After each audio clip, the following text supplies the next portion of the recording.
The Jake Asman Show will begin shortly.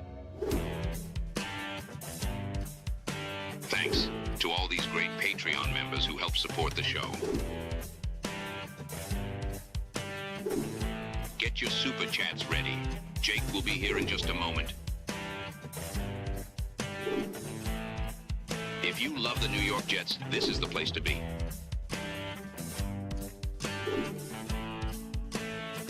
And now, the Jake Asman Show. The first day of New York Jets minicamp is in the books, and we got some news from Aaron Glenn to talk about. Plus, Jets insider Robbie Sabo was there. He's going to join us to break down what stood out. It's the Jake Asman Show. Let's hit it and get it started. Man, our Jets are primed to win another offseason, baby. I got just the guy to get us going tonight.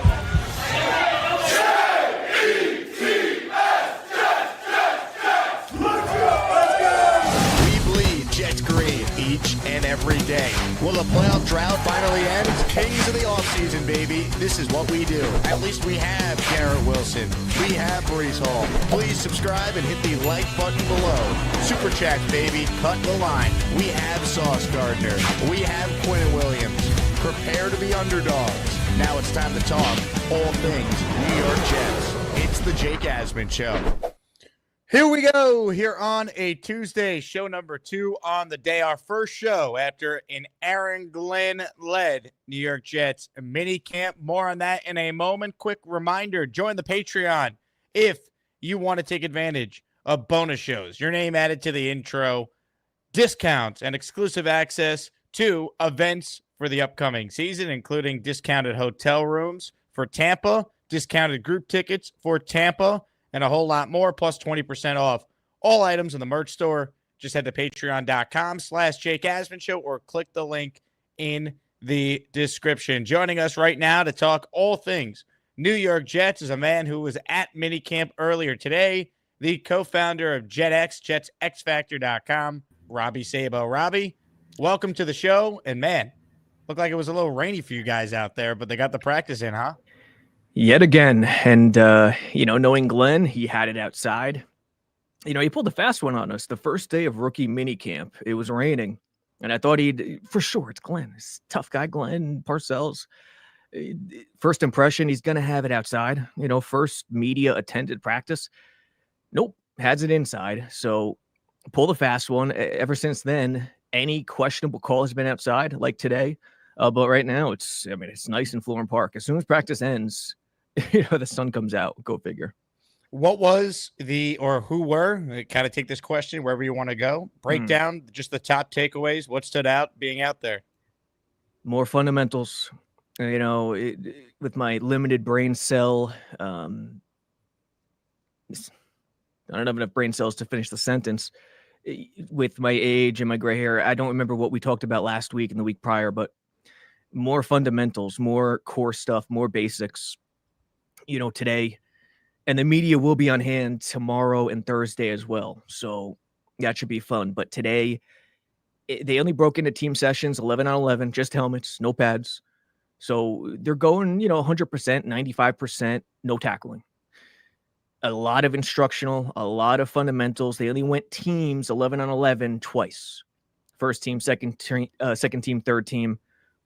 Back to positionals, regroup for the second time, first team, second team, third team in a 2-minute drill.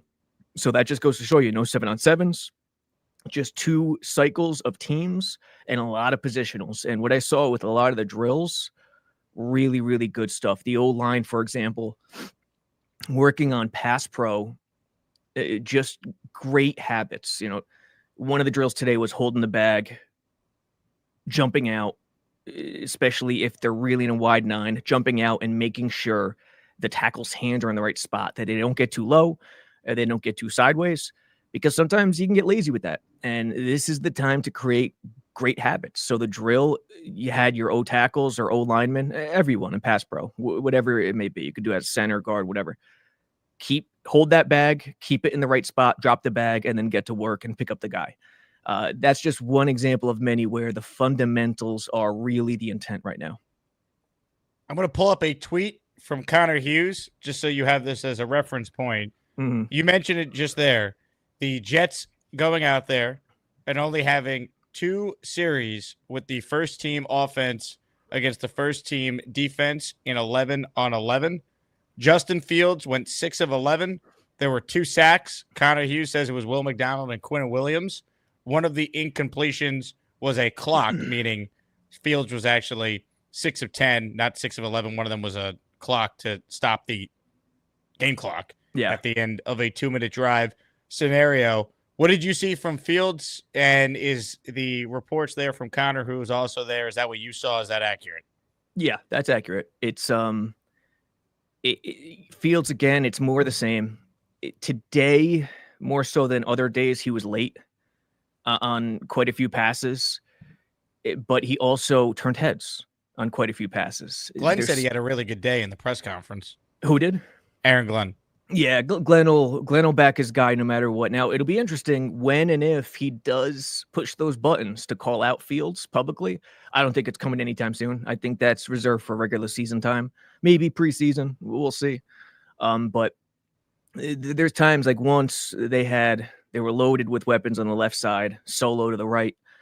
And I don't know what he was looking at primary, but I think Garrett was his secondary, one of the secondaries, and he was just so late to get it to him. Garrett was open on sort of an outbreaker towards the sideline, and the ball was just late and low, and it should have been a completion. That's just one example. That happens quite a few times, but I think when it happens, it's reading, it's progressions, it's trying to get a hold of and get a grasp of the concepts and the scheme and what they're trying to do.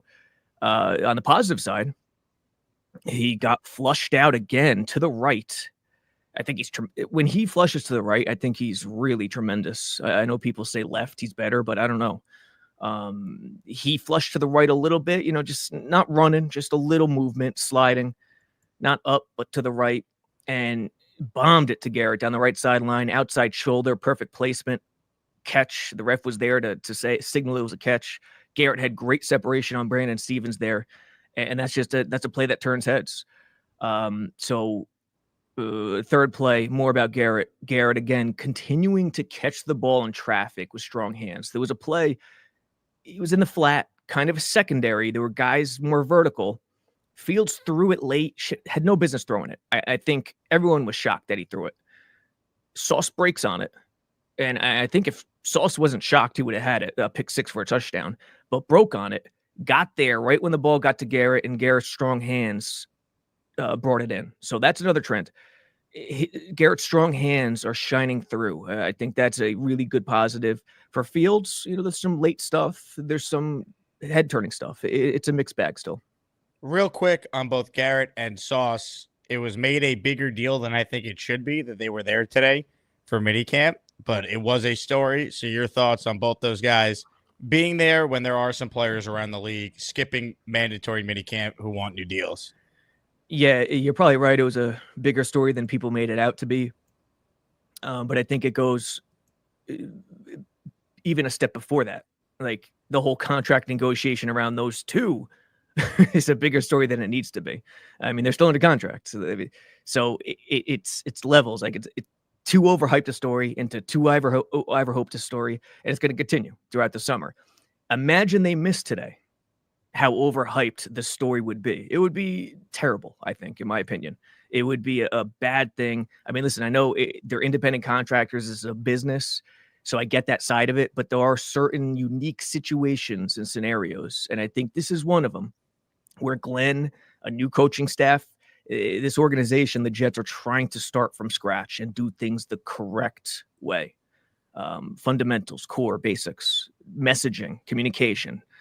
So the fact that everyone was there is a really good sign, because I think if they missed, you wouldn't have been happy, Jake. It would have been unfun to talk about. To me, it's just not a story because they basically have been at everything. Garrett hasn't missed anything. Sauce was not there last week for the one practice that was open for the media, but he's been at everything else, is my understanding. Quinnen missed too. There were a few guys out that week.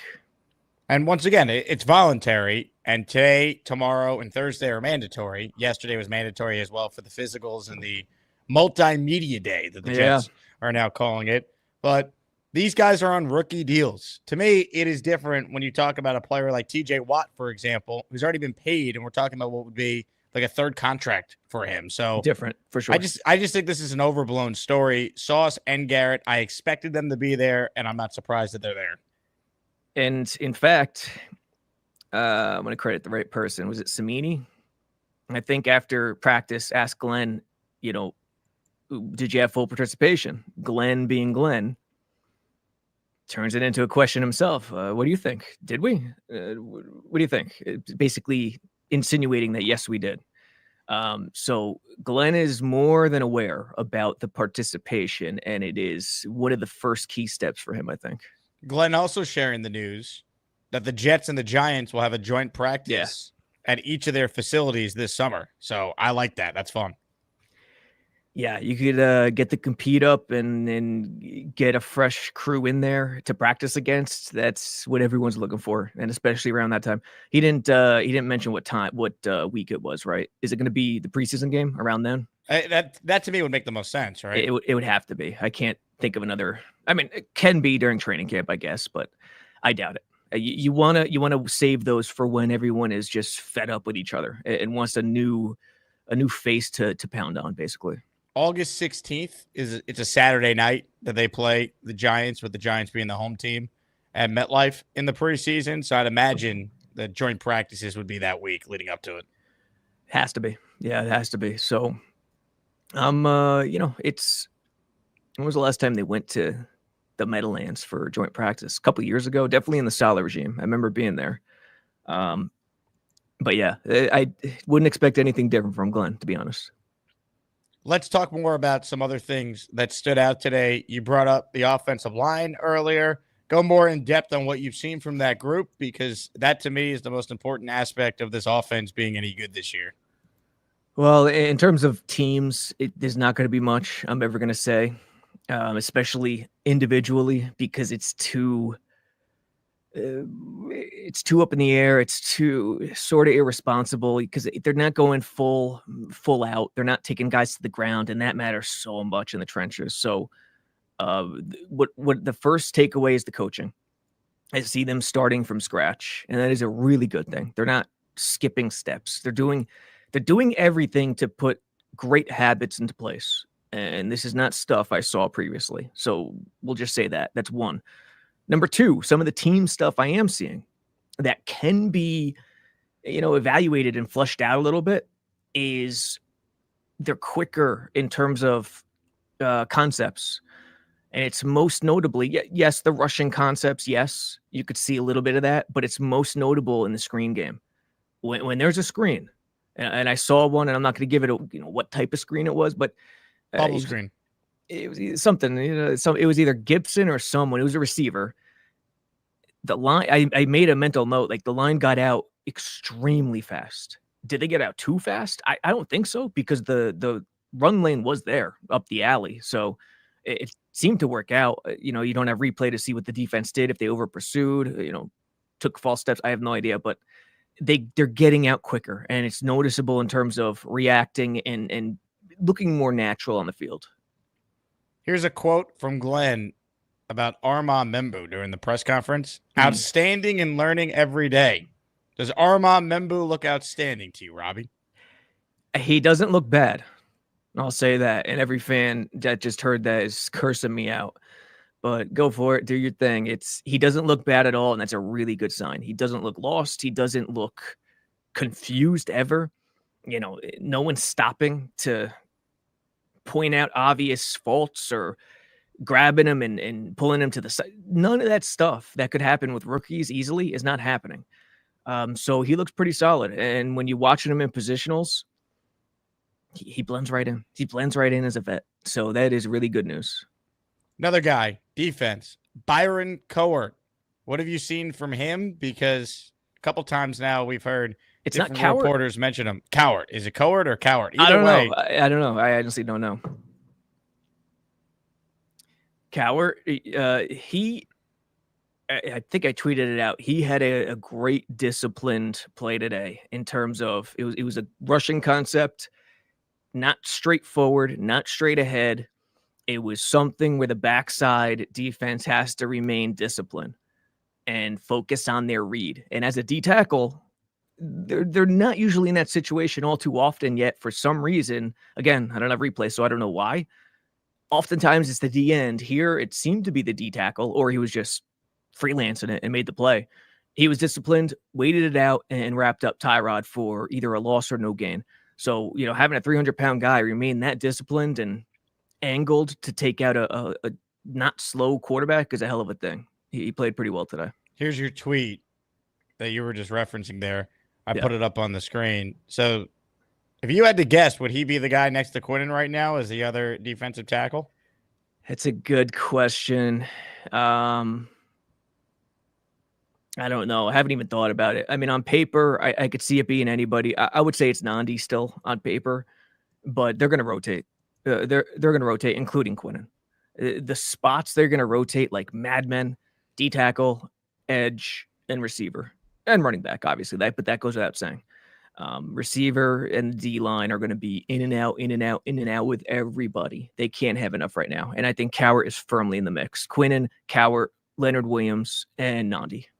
Let's talk about another guy that, according to you, stood out today. Quincy Williams. I think he's in for a big year in this scheme. I think Glenn is going to get a lot out of him. And I saw a photo of Quincy that the Jets posted online. He looks like he added more muscle to his game. I think Glenn wanted him to get bigger, get a little stronger. I think Quincy Williams could get back to being what he was 2 seasons ago when he was a first-team All-Pro. I'm very excited about him. What'd you see from him today that you highlighted him as a defensive standout? It's Glenn said after practice about his defense, what he's looking for. And a lot of it was accountability. Communication was a big one. But I think a lot of the words he used were synonyms or very close to discipline, under control. Because he actually referenced, over pursuing, not going crazy. And it's an interesting case study for a coach taking over this defense in this group. Oh, we also mentioned they're really fast. And yes, they are really fast. I mean, the things that they may be missing are the beef on the inside, the filling and the spilling from a linebacker level that'll come in time. Can Sherwood be that guy? We'll see. But they're very fast. And Glenn, it's a case study to see if you could take talent as a coach, defensive coach, and make them disciplined, and take their one route mind and make it more balanced. With under Saleh, they were one gap downhill, go crazy. Linebackers very freelancing ish, sideline to sideline, over pursue. As many big hits as Quincy has had, he's had double the amount of over pursues. It's out of control. So on this play, again, and this is going to be a theme, he remained disciplined. It turned out to be, we could say maybe run pass option, but sort of a classic play action. Quincy was on the backside, weak side, we'll call it. And instead of over pursuing and just getting lost in the shuffle down the second level of the defense, looking for to plug up the backside of the rushing lane, he stayed home, grabbed the sifting, flashing tight end underneath who was going into the flat, and then he could shut down Fields. Fields had nowhere to go on the play action, rolling out his way. So remaining disciplined and getting that down, he will be, you're right, Jake, he'll be unbelievable if he could get that down because he has everything else. Hit the like button if you're just tuning in. We're talking with Robbie Sabo. He was at Jets minicamp today. First practice for the Jets in the Aaron Glenn minicamp era. They'll be on the field again tomorrow and Thursday. I am curious about Thursday, though, Robbie, if they're actually going to have that practice. We've seen teams cancel that final day and do like a team bonding activity, but Glenn is expected to speak that day. So maybe they are going to have it after all. I'm not sure if you got any intel on that from being there today. I mean, no, not today, but knowing who Glenn is, I'd bet a large sum of money that they're going to have it because he wants every minute is precious to him right now in terms of trying to get all the information across and trying to see what he has and trying to get good habits to cling on to each person. So my bet is he has it. Comments, questions, super chats, cut the line. Big fella with our first super chat. He wants your take on Donovan Edwards. Have you seen anything from him in the running back rotation? Yeah, fans are all over Donovan Edwards. I understand why. He's from Michigan. Big name, was in the playoffs, not playoffs, but significant games, seen a lot on Saturdays. I get it. The top trio for the Jets, I don't think anyone could touch him, including Edwards. I don't think it's possible. I think there's a significant gap there. In terms of him practicing, his vision is okay. I don't think it's terrible. Today, he had a couple of runs. I'm remembering one pop for 6-7.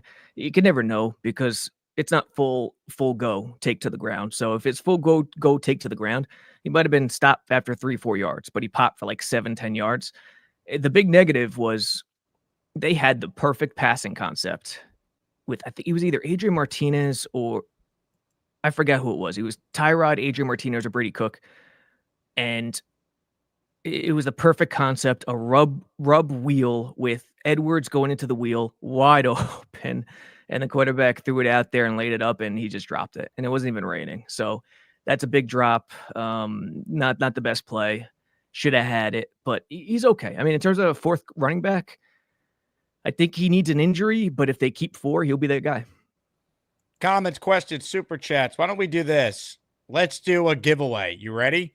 A Justin Fields jersey. I'm raffling it off at the end of the show. If you win, you need to let me know the address to send it and the size of the jersey that you want. That is a Justin Fields Jets jersey.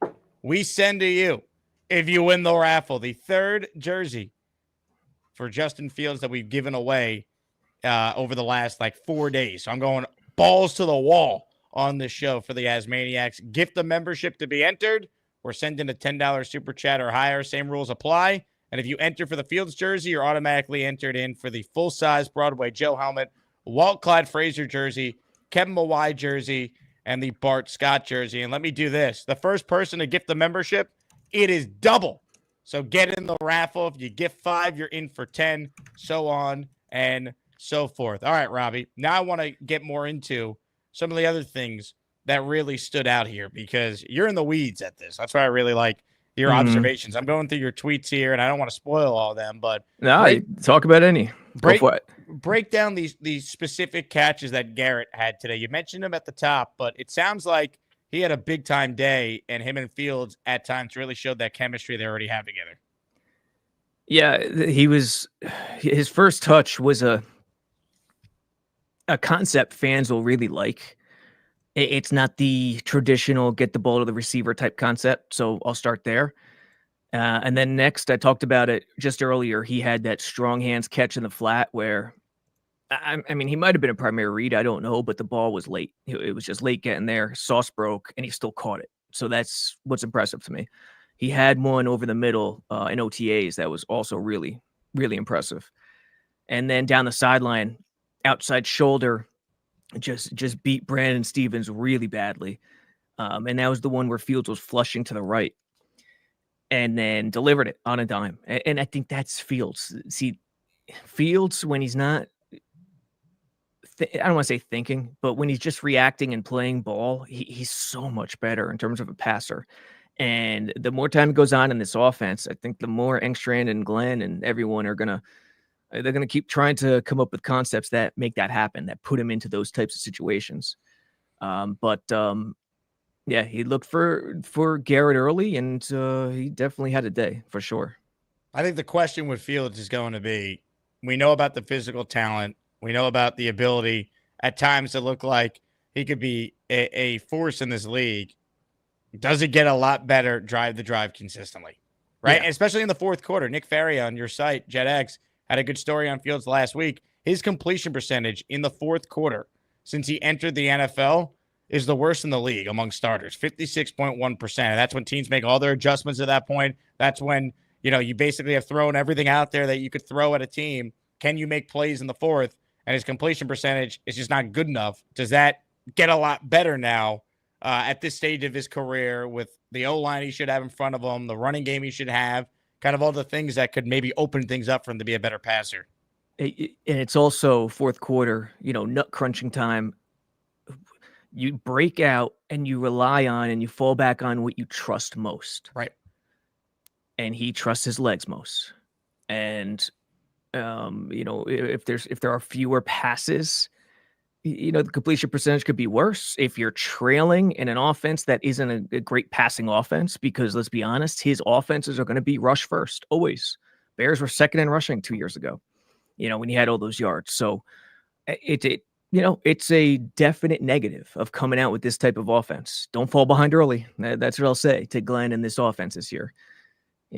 Get a lead early and try to ride it. But I don't know. It'll come down to trust. Can he trust himself? Can he get to the point where it becomes second nature in terms of, hitting the speed out on a 3-step design drop and not overthinking it, not thinking about your legs, not thinking about the pass rush, and feeling confident that your pre-snap read hasn't changed? That's the question. Because listen, even if a quarterback can't go through his progressions on a 5 to 7 step drop, if you read the defense and you're confident and you don't second guess yourself, that speed out is going to be open to Garrett Wilson. You just have to make the throw. You got to be able to hit that consistently. And even that isn't something we haven't seen from him consistently. So I think if I was Engstrand, I'd get him to start there before we even worry about 5 to 7 step drop progressions. Do the 3-step easy things consistently after reading the defense pre-snap. And I think it'll come down to that. Look, I don't know if this matters, but he does look pretty good in a Jets uniform. Like, I do see the vision here. It's not bad. And I'll say this. I think he was made more for this 80s logo than the Namath logo. I agree. He does pull off the jersey well. Right. The sleekness of the green helmet, I think, is all Fields. Some other Jets news I want your thoughts on. Germaine Johnson continues to be off to the side. Aaron Glenn saying today they expect him ready for week 1, but he could start the training camp portion of the calendar on the PUP list. So your thoughts on Germaine and what level of player the Jets eventually could be getting back, assuming he is ready for the start of the season? Yeah, Achilles. And he actually Rodgers was mentioned, the villain, the Antichrist. He said he was texting with Rodgers yesterday. Yep. He was texting with Rodgers yesterday. How dare he? And he was big in terms of the Achilles stuff and giving him advice there. You never know with Achilles. To me, it's tough to count on anyone coming after Achilles injury in the season after. The season after is almost a rehab year. It's to me, that's why Rodgers, what he did last year was damn near remarkable. I mean, it's, I know they didn't win, but, that was well beyond Rodgers. So with Germaine, the saving grace, as with Rodgers, but the saving grace was he got hurt early in the year, Tennessee, week 2. So we'll see. You plug him in. You can't, if I was Glenn and Wilkes, I wouldn't pencil him in as the usual JJ we know. We just got to hope for the best, see what happens. Ladies and gentlemen, people seem to want a Justin Fields jersey. Shout out to Eli. He was the first person to gift memberships. We're doubling his memberships. He's in the raffle for 10 by gifting 5 channel memberships. We are mama way. Yeah, baby. I know Robbie loves that one. Ladies and gentlemen, the following 5 people are now channel members, courtesy of Eli's generosity. The following 5 people, if YouTube would tell me who the 5 people are. Here we go. If you hear your name, you thank Eli, Ryan King, D-Mac, Frank, Joe Baxter, and Matt Mason, all receiving channel memberships. Congratulations to those who got memberships. Robbie, I don't know where he went. He might be somewhere. There he is. He's down below. I didn't see my dog. I gotta pet her every now and then. I was looking at a different tab with the memberships. So I look back. I'm like, I guess Robbie's gone. Yeah. Daniel says, let's get it. He's in the raffle for 5. Peter Castro making demands. I want the Fields jersey. Well, Castro, you're in for 5, baby. So you got a chance at it. Devin gifting a membership. He's in for 1. Indy Jet says, Peter, that jersey is mine. Oh, baby. Indy Jets in for 5. The great Ryan King, who just got a membership. He's using his 17-month AsManiac free super chat to say thank you for the membership. Go Jets. Devin, he writes in, The jersey should be mine as the #1 Justin Fields truther, or Peter should get it. 12-5 coming. JETS, Jets, Jets, Jets. Thanks, fellas. Devin and Peter Castro and even JJ, I would say, are probably the top Fields truthers on the show. They believe in Justin Fields being the guy to lead this team to glory. Hey, I'll say this with Justin Fields. It's heavily dependent upon the coaching. I think that is a major, major deal. He needs to be in a system that is coached as good as it gets. And I think that alone will give him a chance to grow, if that makes sense. And do they have a shot here? I think so, but we'll see what happens. Julian, who just bought tickets to join us at our Panthers Jets Asmaniac group outing, he is in the Fields raffle for 5. Hell yeah, we want a Fields jersey. Julian, thank you very much. Great question here. Certainly not related to the Jets, but important nonetheless. Jets Worldwide wants to know, Robbie, your opinion, ketchup or mustard on your hot dog? I like both, honestly, and I do a little bit of both usually. That's my standard way to roll. I actually think both is the right answer. You can mix and match. Yeah, you mix it a little bit. I mean, the real answer is chili, but I mean that, a little cheese, that's the real answer. But if you had to do one or the other, I'd probably go ketchup, unless the mustard is legit mustard. Let's put it that way. If it's legit mustard, then okay, I'll go mustard. AG's Burner wants to know, how has Jamin Davis been doing at camp? Yeah, you know what? Nothing stands out with him, in individual plays or what have you. But interestingly, he's in the mix. I'll just say that he's in the mix in terms of having perhaps a larger role than people think. Interesting. Like a special teams role, or actually getting into some packages? Well, if you look at the linebackers, we know who the top 2 are, right? Correct. Who's 3? Maybe it's Jamin Davis based on what you're saying. I mean, it's not Chaz Surratt anymore. He gone. Right. So that's a heartbeat away. And if you're playing 4-3, guess what? You need 3 linebackers. So he's bringing up the name is making me remember to tell everyone that, hey, don't forget about this guy. There's potential there for him to play a lot more and be plugged in a lot more than people think. We have some controversy. So Eli was the first person to gift the membership, so we doubled it. But he just wrote in he puts cream cheese on his hot dogs. That might have to disqualify him from the raffle, no? You'd have non-humans listening to your show. Cream cheese on a hot dog? I'm sorry. That sounds like something Peacebreaker would do. That's grotesque. Yeah, grotesque. Exactly the word. Yes. Cream cheese on a hot dog. Should this disqualify Eli from the raffle? Write it in the chat. Your thoughts. Indy Jets. He writes in with a $5 super chat, so he cuts the line. I think I'm right up near the top as a Fields truther. The Bills choke this year and we win the East. Yeah, I said it. God. Who's it? Who's that? What was his username? Indy Jets. Indy Jets. Tell us why you love Fields so much. Like, what is it about? What's the thing about him that makes you so sure he's going to be? I assume he thinks he's going to be like a superstar quarterback in the league, right? I guess, or he just thinks the coaching for the Jets is going to be awesome, and they're going to ground and pound the ball to 12+ wins to win the division. If how are the Bills choking this year? That'd be my thing. Indy Jets, will Fields ever become a bona fide top 6 quarterback in the NFL? That's the question I have for you. Doubt that one. And we'll see what he says. Asman writes in. Oh, how about Asman? He's been a channel member for 21 months. When you're a channel member, you get a free super chat every month. It's one of the perks of your membership. Reminder for those new to the show. What's up, guys? To Sabo, being a tight end, one of your suspect positions. What can you say about the group today? JETS, Jets, Jets, Jets.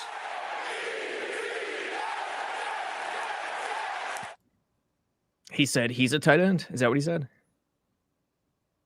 I guess he's saying being that tight end is one of our suspect being positions. that tight end. It is.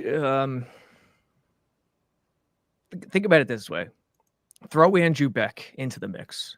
Yes, he's fullback on paper, but throw him into the mix. It's tight end fullback. That's the position. Tight end fullback H-back.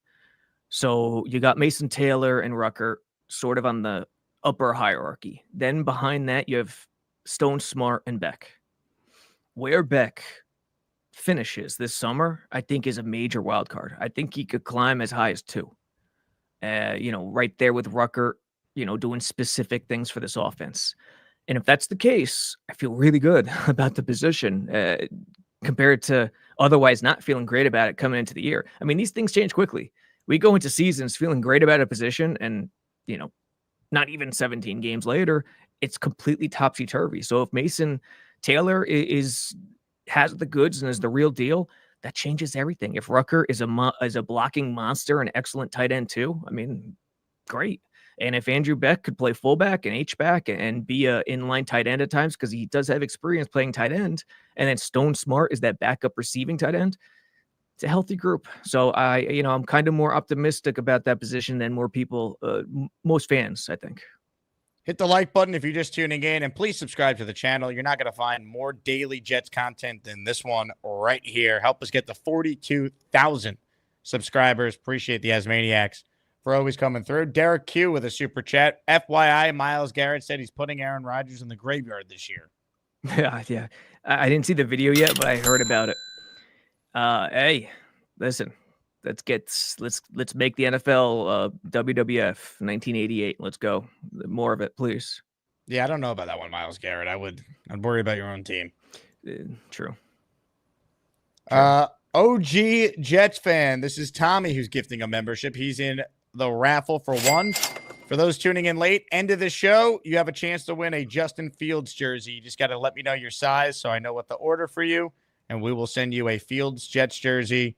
And all you got to do is just enter the raffle to be a part of it. Plus, when you enter for the Fields jersey, you're entered for the full-size Joe Namath helmet, which I plan to give away during Friday's show as part of our weekly raffles. Black Gypsy writes in, who is a better thrower of the ball, Justin Fields or Zach He Stinks Wilson? Oh, well, I mean, what do you mean by thrower of the ball? That's highly subjective. Pure throwing, it's very close. Like, I don't know. Fields has great arm strength. He really does. But in terms of touch, I think Wilson has a better touch than Fields. This is all, of course, not counting looking at the pass rush, in-game elements. We're just talking about throwing the ball. So better throwing of the ball, generally speaking, I'd say Wilson, but doesn't mean anything in football. Throwing of the ball, quote unquote. Let's see. By the way, here's what I wanted to show you. You want a Zach Wilson update? What's he up to? Well, according to Barry Jackson, who is a longtime Dolphins reporter, Zach Wilson continuing an uneven offseason. Had 2 passes picked, including 1 return for a touchdown, and nearly threw a 3rd interception and 2nd pick 6. I was waiting for the Christian Hackenberg hit a reporter on the sideline beat to hit that one. Why Miami is trusting Zach Wilson to be their backup is asinine, and I pray that we get to see Zach Wilson versus the Jets in a game this year. Look, it's a high reward, very, very minute possibility situation. And you're right. As a backup, man, it's crazy. But, if I'm going to try to be the eternal optimist, I would say it only makes sense based on McDaniel's system in terms of its timing. It's 3-stepping out. It's timing. They're not going to be asking him to read a lot in terms of what's down the field. They're not going to be asking him to hang in the pocket, which that's his clear kryptonite. Watching the pass rush, comfort in the pocket, that is his kryptonite. So in a lot of ways, Miami's trying to ask Zach Wilson to do things they're trying to cater to his play, just like the Jets are trying to mold an offense around Fields. Kind of similar in some ways. He It's stinks! just that it's just that what Jake said just now. Dolphins fans should, they're lighting candles to it. Don't get hurt. I mean, look, I'm not sitting here telling you Justin Fields is great. He has shown so much more in his career than Zach Wilson has. It's not even funny. Yeah, dude, he has, but it's a different type of quarterback too. He stinks. It's that running ability. You could mold an entire team around that running ability. So yes, I agree. Comments, questions, super chats. They cut the line. If you want in on the Fields jersey raffle, gift away for your chance to win that at the end of the show. Question from Tom Ace, who writes in, do you think Charles Gorman will make it on his own in his brand new spanking apartment? He's got a new apartment, huh? He does. Has he christened it yet? Oh, has he christened it? All right. And I sent him a squatty potty to help him with that process. What the hell is a squatty potty? You don't know what a squatty potty is? I'm not Miles Davis. Well, Robbie, when we get off the air, I'm going to order you your first squatty. I need to get squatty. If anyone knows anyone at Squatty Potty, please tell them to sponsor this show because I've given them so much free advertisement. It's out of control. But I swear by it. All right? It's going to revolutionize the art of pooping for you. You're welcome. Lowski's going wild in the comments. Look at him. Well, we brought up Zach Wilson. That's why he's not the biggest fan of his. Oh, yeah, that's right. That damn child. That's got to be copyrighted. That damn child. I don't think anyone has it, Lowski. Get on that. I can't believe you don't know what a squatty potty is. Again, I'm not cool. I'm not Miles Davis. I don't know what's happening in the world. A squatty potty is a instrument that you put in your bathroom. And as you're going number 2, all right, you put your legs on it, your feet on it, and it makes it a smooth process, unlike anything you've ever experienced. Isn't that... You never seen one of these things? Isn't that how they design every toilet in the Eastern world? I thought that's like the way they did it in Asia. Am I not mistaken? I can't speak to that. Yeah, I think the Western world's way behind on toilet innovation. I heard the Jets have squatty potties in the facility is one of the first things Glenn implemented. 1% faster. Hulk Smash has sent in $2. Hulk, thank you very much. If you had a comment that you meant to attach to this, please write it in normally, and I'll try and find it and put it up on the screen. Matt wants to know, how do I gift memberships? You have to be on the computer to do it or have a non-iPhone, because apparently the iPhone, they don't let you gift memberships still, which to me seems silly, but that is the case. It's a Apple Google thing, my friends. Trust me, I deal with it every day with the site, and yeah. ISU writes, in question for Robbie, does he believe living on a diet strictly based around Rice Krispie treats and dots can work out long term?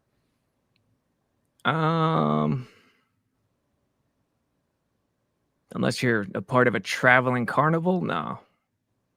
I don't think so. Super chat, and I missed this earlier during a membership explosion from Party with Peg and Artie. 0 for 29 in AsManiac raffles. Feeling lucky today. Well, Peg and Artie got a chance to win, not a squatty potty. That actually would be pretty funny if I did that as a giveaway, though.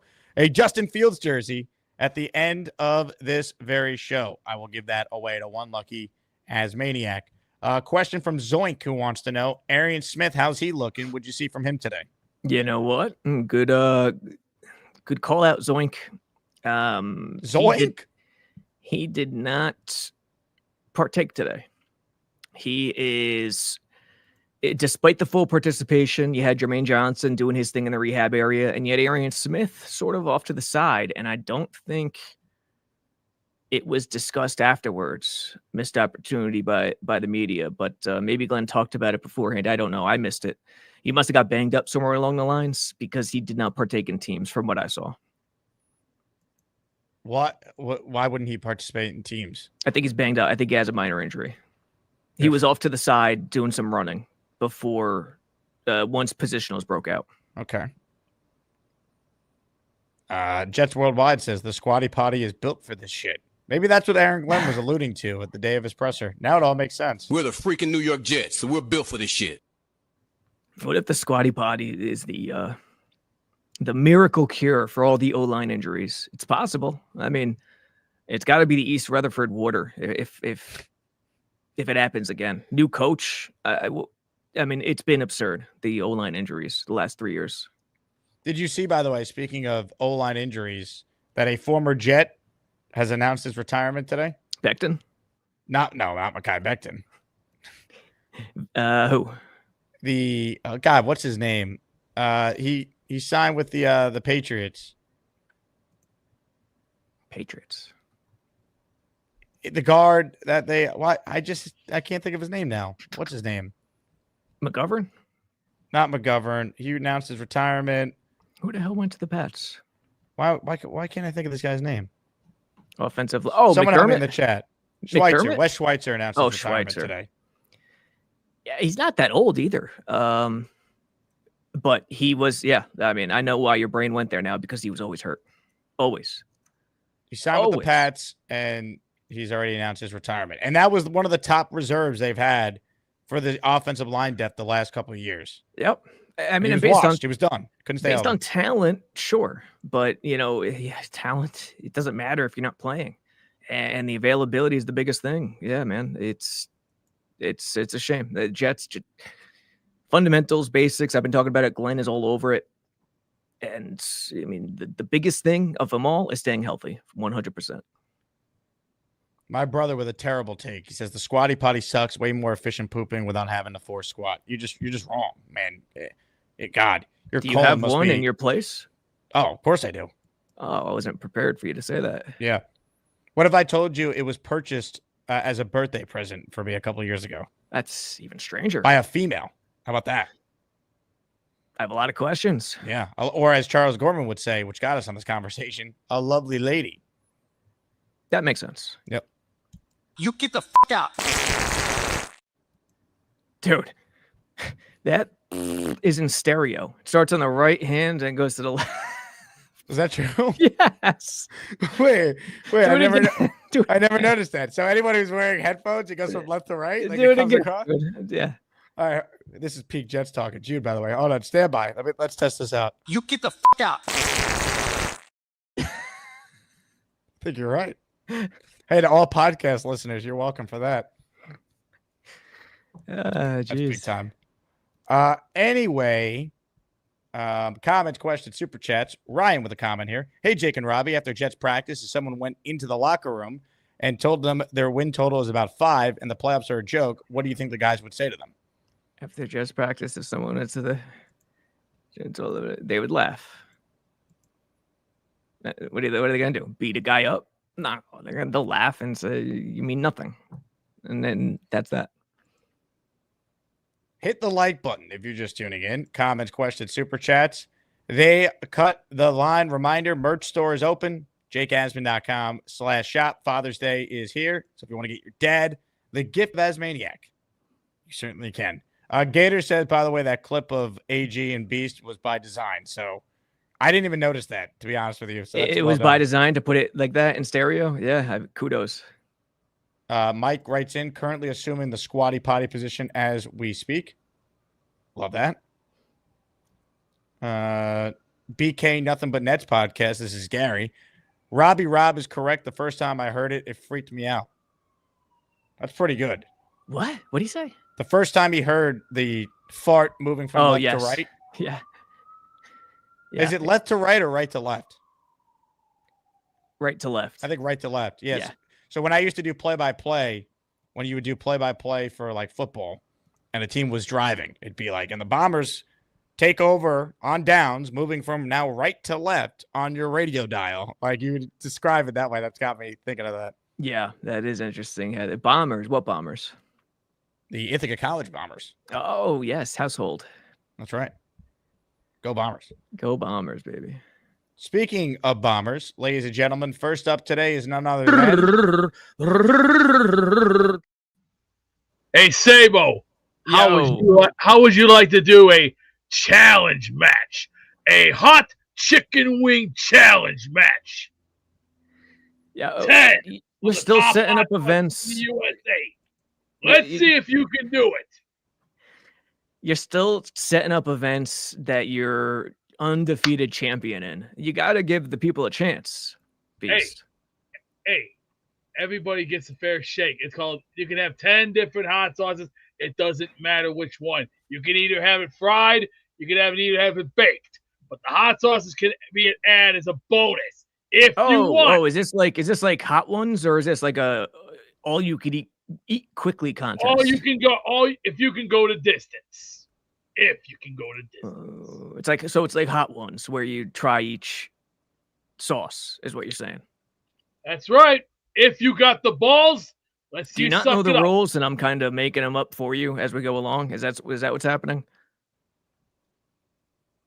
If I'm looking you dead in the eye and I'm telling you right off the bat, if you got the balls, let's see if you can do it. If you can go to distance. Tell me how the cream rises to the top in Macho Man promo. You start from round one, which is the easiest stuff, like Louisiana or Tapatio or Valentina. Then you work your way up the distance. Once you get up to rounds 7, 8, 9, 10, you better prepare to hold your stomach, because if you can't do it, you know what this means. What happens? You get your throat cut if you can't do it. What do you say? Eliminated. If you can go 10 for 10, if you can do the distance, do it.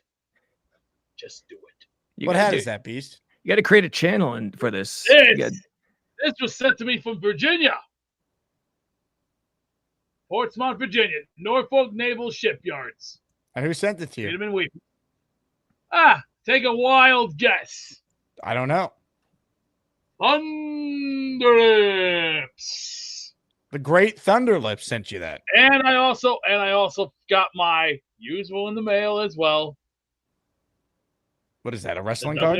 Yeah. Right. I can't see who that is. Is that Hercules? Is that Hercules? That's right. And who's the Flair? No, Bobby Heenan. No, that's Bobby the Brain Heenan. Come on, I know my Bobby Heenan. Hey, I actually have the toy Bobby Heenan, but I want to see this kind of a challenge. I never had I don't think I had the toy Bobby. I had the blue ring with Jake the Snake but I never had the toy Bobby Heenan. I have the ring. I have the figures. I paid $50 for the ring and with the figures. I'm looking for the flag, and I'm looking for a new sticker to add to the bonus. Do you have Hacksaw? Not done yet. Do you have Hacksaw? Oh, yes, Hacksaw Jim Duggan here is it, and you know what? If you don't like this country, you can take it. You can get out of my country if you want to. Rejected. Sorry. I know exactly. I don't know if it's a good thing or it's very sad. I know exactly what ring he's talking about too. I didn't realize you were such a big wrestling fan back in the day, Robbie. Back in the day, when I was a wee tot. These days, I no chance. I got out of it in like college years, 2001, 2002. But dude, back in the day, the Raw era, and when I was a little kid, 90s, early 90s, that was it. That was good stuff. Spencer Green, we love the Beast. That we do, Spencer. Peter Castro, Robbie, does Lazard have a pulse? Now, this doesn't hit quite as well when it's only for $2 as opposed to $499, but a tradition is a tradition. Mini camp and Peter Castro asking about Alan Lazard. What did you see from him today? The only thing of note from Lazard today was a middle of the field area type route concept that was completely shut down by Sauce and smothered. I don't know what the coverage was because I wasn't looking specifically. Fields threw it into a tight space, and considering it was really well covered, the ball was in a safe spot, led low. I don't know if anything else was there. Again, no replay. I have no idea. So throw was okay, safe spot, but man, zero separation. Sauce was on his hip, left hand on the hip, outside, inside arm to get the PD. So completely smothered, zero separation. That's the only thing of note from Lazard today. Sauce shut him down. So Sauce had a good day today. Sauce was solid. Yeah. And also, actually, I can't go there. But yeah, no, Sauce had a good day. You were about to say he shadowed a wide receiver for all of practice? You'll never know what else. Mainly one that might be wearing the number 5. That did not happen, but I was going to say something along those lines. Yeah, it almost sounds like the Jets realize if we're going to pay a corner $30 million a year, we should maybe utilize what he does really well. It wasn't shadowing. Let's just say it's not the same old, same old. Ah, But not shadowing. Robbie is only allowed to say so much. So, folks, I'll be the translator. Don't worry. I mean, let's just say that Sauce had a good day. New Q says, I just egged Sauce's house with Frankie B. Did you happen to see Frankie B's meltdown over Sauce on my show yesterday? No, did not see it. It was good. Go back and definitely check that out if you want to. Hey, was it yesterday you said? Yesterday, yep. Okay. Very end of his roster takes we were going through. Bonus item. Give me a rundown quickly. What was it about? He assassinated Sauce's character and said that I think he's a top 3 corner in the league, but I wouldn't give him a contract. And I'm just like, well, you're kind of contradicting yourself. And then we got into a heated debate. It was good. Interesting. Yeah. I mean, you know me. It's not that I wouldn't give those guys contracts. I'm just not in the mindset of caring enough. Like salary cap wise, there's a lot of positives. I get it. And in terms of where he is, in terms of a cornerback, yeah, he's still up there. Anyone, Joe B does not like Sauce. We know this after last year, his tackling. But even with the poor tackling, you can't get that talent at his size and length. The quickness in short space, you just can't find it. We are mama way. That's from his most recent one, isn't it? Yeah. Yeah, I remember. I don't think I lasted the whole show, but I remember seeing that part. But yeah, Sauce is that damn special. I got to check it out. Ladies and gentlemen, before we get back to your super chats and more of your calls, Janice Jet is in the AsManiac raffle for 5. She won a prize recently on the show, and she's back for more. Let's go. These are from Janice. So if you hear your name called, you thank her for gifting you a membership. For those of you just tuning in late, we have over 300 in here live, which is great to see. Please click the like button and subscribe to the channel. And more importantly, gift the membership if you want a chance to win a Justin Fields jersey at the end of the show. Zach Rosenberg, Michael Pithlium, Jonathan Cassiano Sr., Thomas Doyle, and Justin Joykin, all receiving channel memberships there from the great Janice Jet, who I look forward to seeing in Tampa with the rest of the Asmaniacs who are making the trip. Speaking of Tampa, ladies and gentlemen, this guy lives in Tampa. Gator McCluskey's on the line. Hello, Gator. You're on mute, Gator. You're supposed to know this stuff. You're the tech guy. Gator. Gator. You got me now? There we go. It's just Sorry. AI. I'm driving, so it's hard to touch this thing. That's what she said. How you doing, Sabo? Yo, what's up? I haven't talked to you in a while. That was you I talked to on the phone that once, right? When Jake overslept that week. That's slept. right. Yep. He slept for. No, you're supposed to say he had a call. He was on a meeting. Listen, man. Listen. Don't blow his cover. Listen, I give him breaks on being late. Most shows, I got to call him out for that one. That was a bad one. My phone died overnight, so my alarm never went off. Don't I know it, dude? So I do have a Jets question and a silly point. I'm going to start with the silly point because that's what I'm good at. I was trying to find a Pittsburgh Steelers YouTube show to call into as fake BMAC.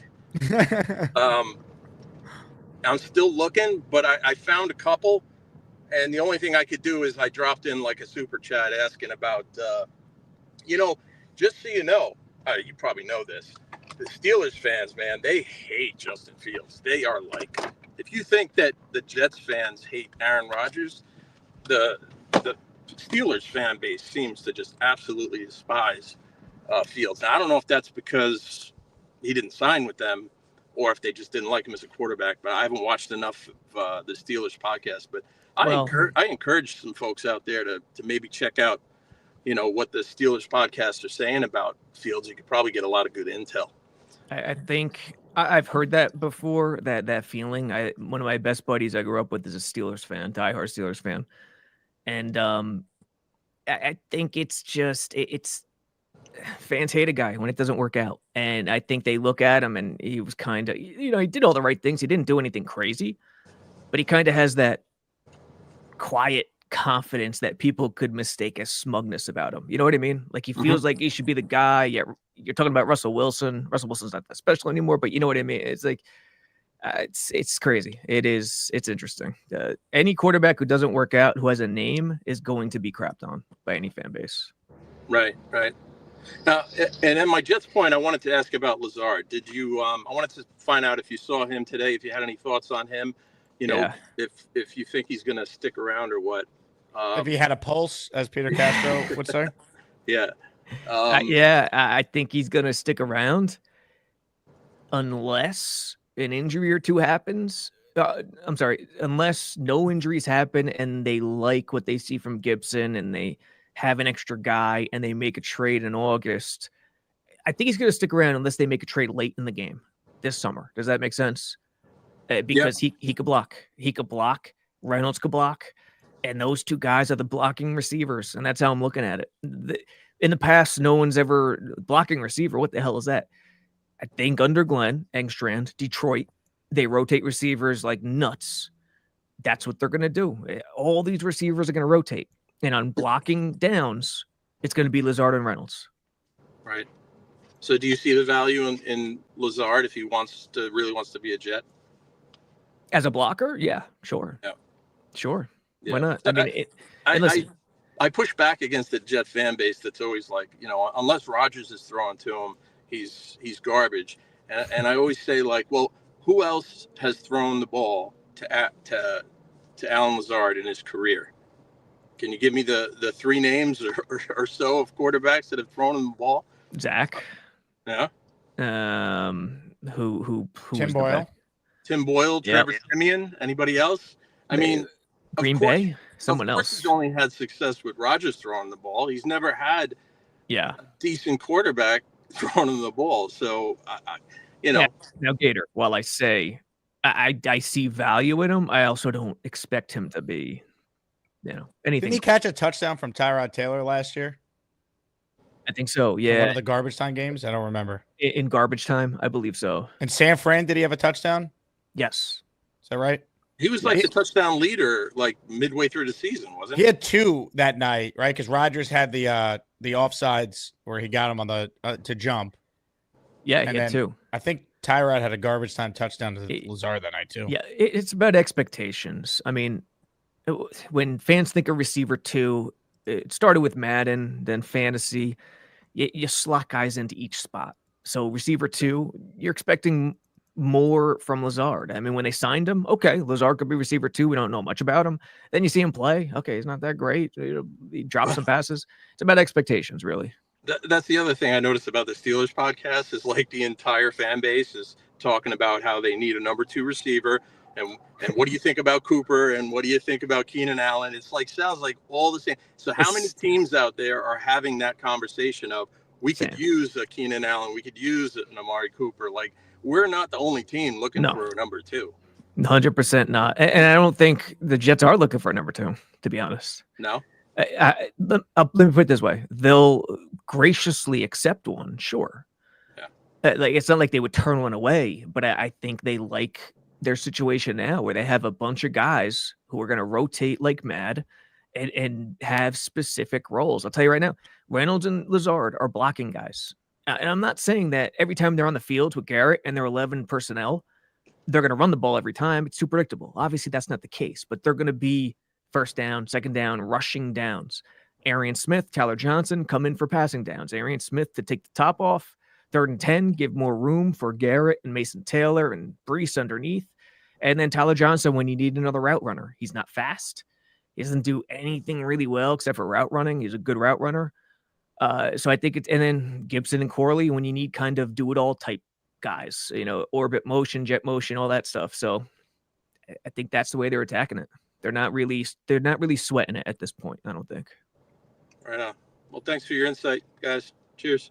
Gator, an excellent call by you. Love seeing Gator be serious. That's a rarity. Yeah.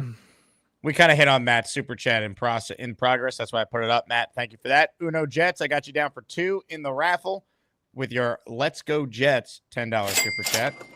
Also, John got you down for 1 raffle ticket. You are in after gifting 1 membership. And this super chat is from Bo. Next up, if our O-line can establish the run and becomes truly dominant in the NFL, it can make us a playoff contender. Smash mouth football is a coach's dream. Well, Robbie, you coach high school football.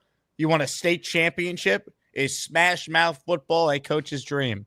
Yes, it is. And, you know, for someone like Rex Ryan, we saw it. It was a dream. It worked. You know, the league got away from a guy like Rex Ryan. Let's be honest. You know, it's not that easy to run smash mouth and have it work so much anymore because of how easy it is to pass the ball. Glenn is hoping the pendulum is swinging the other way now with the Eagles winning, with the quarterbacks running the ball and designing an offense around a quarterback with legs. And if it is swinging even a little bit in that direction, it could work for the Jets. So we'll see. Ladies and gentlemen, a super chat from Paolo says, Robbie Sabo, my favorite guest, number one in my heart. Yes. Number one in the program, too. Earlier on the show, Beastbreaker challenged Robbie to what appeared to be a wing-eating contest. Here is what that would look like.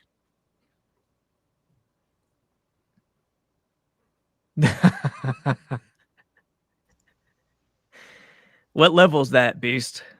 First of all, mine are definitely going to be fried because I want them cooked that way. But here's the difference with the hot sauces. Yeah. They're going to be, in my term, it could be 5 or 10 different hot sauces. I can have either Chiba Gold, Valentina Tapatio, Louisiana, Crystal, even that other one that is super powerful, and it's called the Bomb. Did you ever try that one, Jake? The Bomb? No, the Bomb. That's a 3-time knockout blow that'll give you a big. That's on Hot Ones. That's on Hot Ones. The Bomb.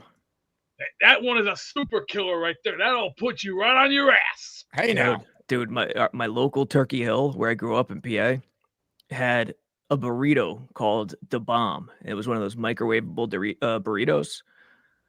Many a 3 a.m. night eating the Bomb in Turkey Hill after microwaving it. I needed that toilet tool immediately after, let me tell you. Hey, shout out to Addison for sending me this AI image of. Dude, I got some meaty hands. Sabo. I got some lumberjack hands in that image. Those are not fried. Those are definitely baked. Here's the difference. These are baked because I could tell they're baked. If you fry These are them, baked because I could tell they're baked. Now that is some great they are baked. rationale. They are baked. Okay. And if you fry them, like, okay, if you have them coated and breaded, you get them in the fryer, boom. But you use lard. Lard gives it that big wham. Lard. Whammy. Can you say whammy? Yeah. Whammy, whammy, whammy, whammy, whammy, whammy, whammy, whammy, whammy. Look at this. No, Mother say whammy effing like shit. Champ from what was it, Champ Kind from Anchorman? I haven't seen. I do have the movie Anchorman, but I haven't gotten a chance to watch it because I've been doing a lot of studying, and I'm going to be doing a lot more studying in the coming weeks because I'm going to keep my nose in books. Books are the best education, and I'm also going to keep a little. What are you studying for, Beast? Studying? Yeah. Hey, football's the one thing. Gotta keep your mind clear and motivated. See, if you don't learn motivation, you're not ready for the real test. See, this is why we prepare for the big time. See, there's an old saying: if you're not ready for the big fight, you're not ready at all. That's why you go back in the line. That's why rookies, they gotta learn from top to bottom. Learn your achievement, and if you can't learn it or earn it, then don't come to me. Don't come to me until you earn it. Beast. No more. Beast. No more Tony Robbins for you, sir. You know what this means? Move along. Yeah, move along. Back to work. We've moved. Get back to work. I'm working. You called me. This is my job. I understand that. Get to the next. This is my job. Robbie and I are working. We cover the Jets. We're talking about that. Mucho, amigo. Gracias. I'm working right now. Gracias. You Gracias. called me. Dude. Don't jump the guns and don't fly off your rockers, okay? We're not Now have a very beautiful day. Rejected. Sorry. Podcast traffic controller beast. He wants you to get off. You don't get off, and you wait until the perfect moment where he engages again, and then you get up. Look at his mother effing chew ate that same burrito. Sabo, yeah, dude. If you had a Turkey Hill near you back in the golden age of drinking as a kid, you know the bomb ripped you up. The Drop Poop checks in with a super chat. Let's get this Justin Fields jersey, my number one glorious king. Well, Drop Poop, first off, thank you for the super chat. You're in the raffle for 2. Drop Poop found the show in podcast form and then realized it's way better to watch on YouTube. So shout out to you, Drop Poop, for making the transition. Robbie, I appreciate your time today. I will stay on to get to the rest of the calls, but you gave us an hour and 10 minutes, which I am truly grateful for. I know you'll be, I'm guessing, back at the facility tomorrow, right? Yes, sir. Yes, All sir. right. 2 more days. We'll see you about Thursday, but yeah, definitely tomorrow. At Robbie Sabo on X. Follow him there. Read the observations and all the content. JetsXFactor.com. So definitely check that out. Robbie will have all the coverage. Nick Faria is also there. He'll join Jake, us. real quick. What do you think about Kidd? How much better of a head coach is Kidd over Thibodeau? I think they're both very good head coaches, but to me, I would just kept Tibbs. The one thing about Kidd that I like is that at least he has been to the finals, and Brunson has a great relationship with him. So I could deal. I think that makes sense. I still think it's silly. Listen, it makes sense, but like they're in a position now that is just. It was silly. Like he was in the finals as a coach. Okay, dude. Thibodeau helped Doc Rivers win an NBA championship. Correct. I think Rivers. He was the top assistant. Like, come on, guys. Jeez. I think he's a good coach, though. Like, I actually think. Yeah, they wouldn't be downgraded. I don't hate Kidd. It's just the whole process of like. It's a lot of nothing. It's a lot of them going through a lot of trouble and nothing, with everyone thinking it's a lot of something. Is my correct? Point. Yeah. And Jason Kidd doesn't play his bench a lot either, so get ready for that, Knicks fans. They're gonna kill. They're gonna kill any coach who comes in. They're gonna kill him. Yeah, it's ridiculous. Anyway, good stuff, Robbie. Appreciate you. Right. Later. Robbie Sabo checking in. All right, super chats. Cut the line. Keep sending them in, like this one from South End Auto Detailing. He says, ordering the triple dipper in honor of Jake. Don't make me call in from Chili's. You better call in from Chili's. All right, I want you to feel God in this Chili's tonight, to quote Pam Beasley. You better call in. All right. I love the triple dip. Triple dip. Triple dip. More of your calls right now. This man sent in a lovely gift, the Beast Breaker. Should we say hello to Thunder Lips now? Hello, Mr. Lips. Hey, what's going on, brother? How you doing? Hello, Thunder Lips. Can you hear me or no? I hear you loud and clear. Okay, good. Yeah, no, I'm glad that Beast got the hat. Those wrestling cards that I gave him. I used to live off of Sunrise Highway as a kid, and there was a card store, and they went out of business, and they just freaking threw everything away. So my brother, who's 7 years old, and me, like dumpster dived and just got all these packs, right? Just old like Superman cards and like old shit like that, and all these wrestling cards. So I kept them forever, and I had all these doubles. Since he's so into wrestling, I figured he would enjoy him and shit like that. So he blocked me, so I never get to say anything to him, but I did a complete turnaround and want to be nice to him. Are you guys being assholes? So I'm glad that he got him. I love it. Well, it's a very nice gesture to send him that. Yeah, man. But taking the kids to baseball. But I'll let you go. Just wanted to call and say, Beast, the hat looks good on you. And hey, everyone's saying that Aaron Rodgers needed a year to come off the Achilles tendon injury. We need to temper our expectations with JJ because he plays a position that you actually need that burst. And correct. I feel like we have to think that he's not even there almost, right? Everyone just pencils him in as one of our pass rushers and shit like that. But it's like we can't expect anything. Didn't Carl Lawson tore his Achilles also, right? And that guy just freaking David Copperfield and disappeared, right? So I don't know. We just gotta be realistic about these things, True. That's a good point. All right, man. Move along. Get back to. No, I'm just kidding. later, bro. Bye. Let's appreciate you. And the thing with Germaine, you could be optimistic. He's a lot younger than Rodgers, obviously, so his body is different. But still, Thunderlips is 1,000% right. Germaine Johnson needs that Achilles to push off and get that explosiveness. I think he's still going to be a very good football player. And the Jets believe that too. They already picked up his 5th-year option. But let's see how he does. I think he'll get better as the year goes on. And then I think next year we'll really get to see the Germaine Johnson of old. Now, Kyle Clifton, you were next, so I was going to go to you, but I saw you just dropped off. So if you're still out there, just know you call back in. I'll get you on right away because you were on hold for a decent chunk there, which I appreciate. Eli says, my cousin actually ran into Pam Beasley. She has her own website design company now. Now, I don't know if you mean your cousin ran into the actual Jenna Fisher, the actress who played Pam on The Office, or if this is a bit that Pam Beasley is no longer working for Dunder Mifflin and she now has a website design company. I actually do have a Jenna Fisher story, though. I ran into her and her family on the subway a year and a half ago. I was in town. It was December of 23. It was on the Upper West Side of Manhattan. And she was wearing a mask to try and not because of COVID, to try and conceal her identity. But she was with her husband and her young daughter. And I recognized her. And I think she knew I recognized her, but I was chill about it. I didn't say anything. Just gave like the head nod because we were on a crowded subway, so I don't want to blow up her spot. But that is my Pam from The Office story. Kyle Clifton with a super chat. Duty calls, but in for Fields. Kyle Clifton, we got you loud and clear.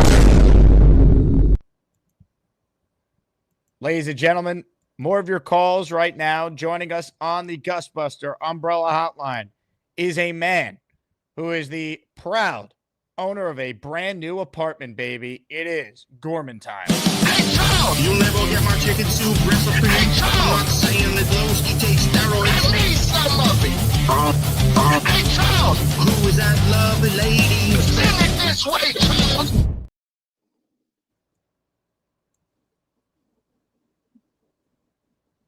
Hey, Jake. Hello, Charles. So, I heard the training camp went pretty well today, according to Robbie Sabo, from what I understand. Sabo? Yeah. Well, were you listening to the interview I just did with him? Yes. Okay, so you heard his thoughts? That I was able to, yes. Okay. As for the whole trying to get a wide receiver too, I wouldn't mind getting a Cooper or Allen, but we'll see what happens with the rest of free agency. You know, I think this regime is being cautious of who they bring in, not just because of a character, but see if they still got a lot left in the tank. Maybe that's why they haven't picked up Cooper or Allen, because maybe they think they probably have taken a step off or two. No, I did not.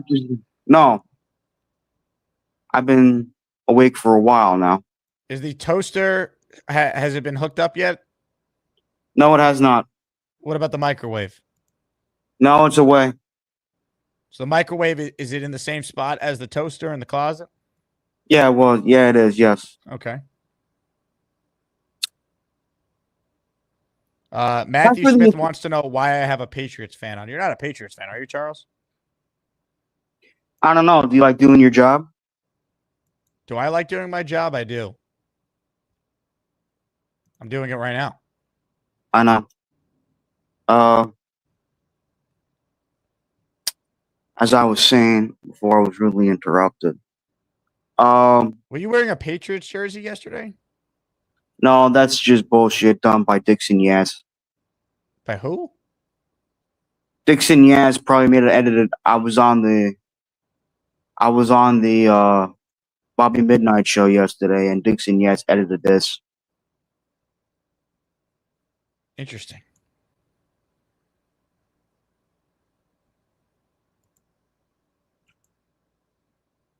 Nate is saying that that's not edited. Whatever you say, Nate. Whatever you say. Matthew wants to know how you think the Patriots will do. I'm not talking to that piece of shit. Whoa! You know, that's actually a great point. He is a bit of a dirtbag, isn't he?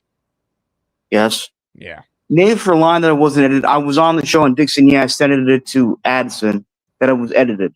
I do not wear Patriots jerseys. The same Addison that sent me this? Yes. You don't think there's a real photo of Robbie and Beast eating wings?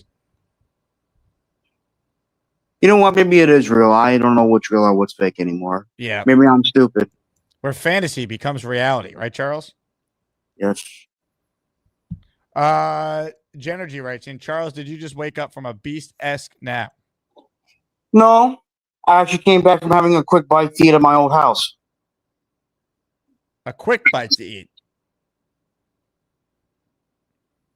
Would you say that was dinner? Yes. So what did you have for dinner? 7 taquitos. 7? Yes. Nice. It's a big meal. Yes. But as for, I'm trying to think. What I heard Mason Taylor is doing pretty good in training camp. I gotta watch the footage. He looks like a promising young player, which is a good sign. Is he wearing number 85 or 86 now? He's wearing 85 currently. That was Wesley Walker's number. That is correct.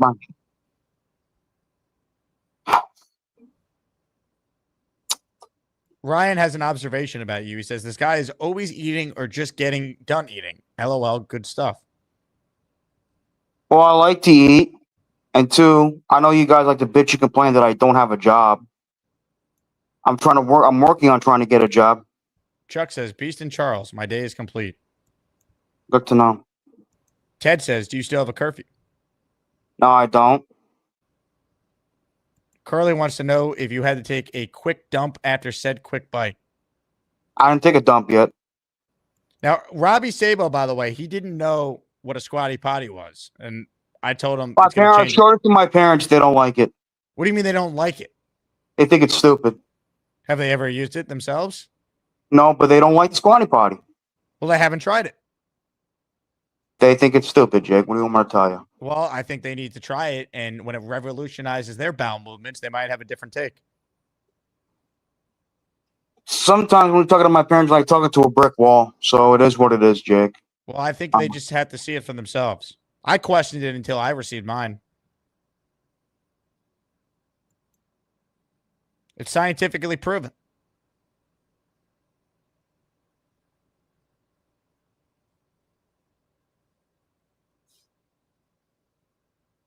Ralphie writes, and the Gormans are not fans of bowel movement achievement.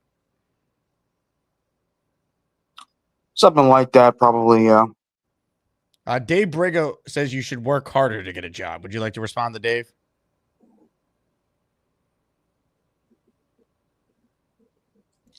Well, I'm waiting to hear back from my job coach to discuss things. She doesn't like me doing things without her.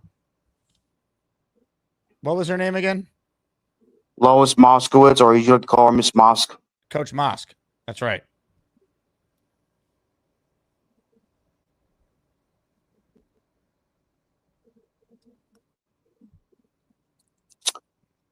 As for Germaine Johnson, I think he really, I think he's supposed to have a big year this year. New I know Q writes in, Gormans love to shed blood, sweat, and tears when crapping. I think Germaine Johnson's going to have a good year. I really do. I think he's an excellent football player. Nate writes in, what has Charles done today to pursue Nate, employment? mind your own fucking business. Whoa, You know, you like whoa. Let's be civil on this show. We're a family program. Nate, you like to criticize me for saying that you like to call me a Patriots fan. You know, I'm trying my best to be as sane as I possibly can with this bullshit. Have you guys called me Patriots fans and said I love Wes Welker? If you're going to call me a fan of a team that I like a certain player on, then screw you guys. You guys have no proof that I'm an actual Patriots fan. That was edited by Dixon Yass. I was there yesterday on the Bobby Midnight Show. So for Nate to make up shit is ridiculous. I agree. Nate's quite the dirtbag. Thunderlips writes in. He says, oh my God, my son just explained to his friend, this guy calls into shows and takes dumps, and then my dad did it to him. I don't take dumps on people's shows all the time. Well, but you have done that. Yes. So OJ didn't kill people all the time, but he was labeled as a murderer. You see the point? Yes. Unfortunately, past actions stick with you when they're that significant. Yes, that's why you guys like to make fun of me. treat me like garbage.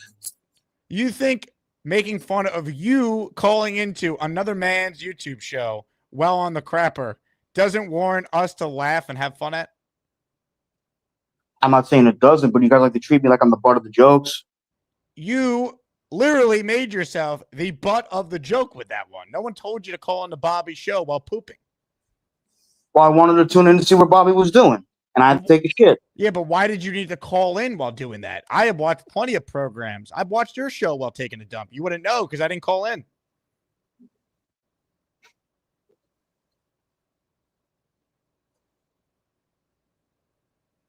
Any response to that? Or did I blow you away with my logic? You called into my show while taking a dump. Well, I never called in to your show while taking a dump. but you said you chatted while taking a dump. Well, that's I different. said I have tuned into your show and many shows. What do you think I'm doing at Boy Green's unearthly morning show? Tuning in. Right. Do you think I'm calling in to Boy Green while I'm taking my morning bowel movement? No. I'm sitting there watching it.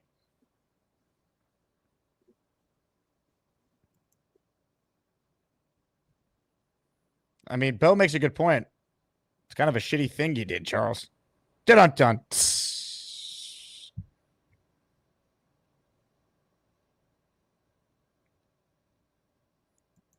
Am I just feces content to you, Charles? No. Okay.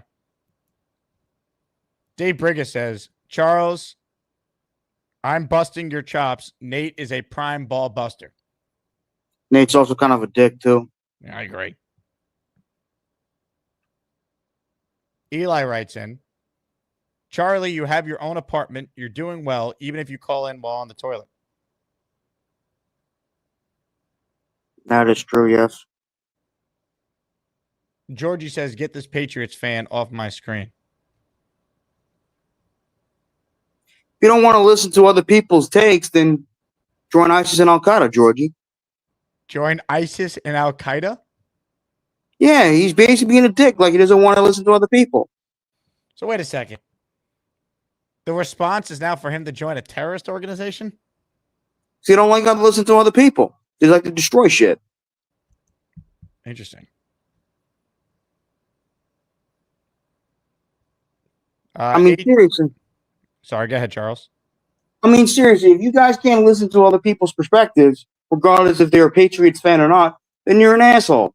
Well, you're not a I Patriots mean, last fan. time I checked, this is a free country, correct? For the time being, we live not just in a democracy, but in a republic, for which it stands one nation, under God, indivisible, with liberty and justice for all. Can you do the pledge again? I'm going to stand up with my hand over my heart. Let's do this properly.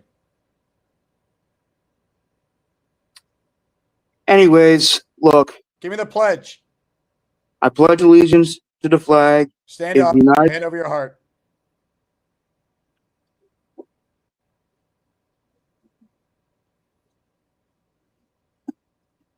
Also, wait, hat off. Got to show respect to our country.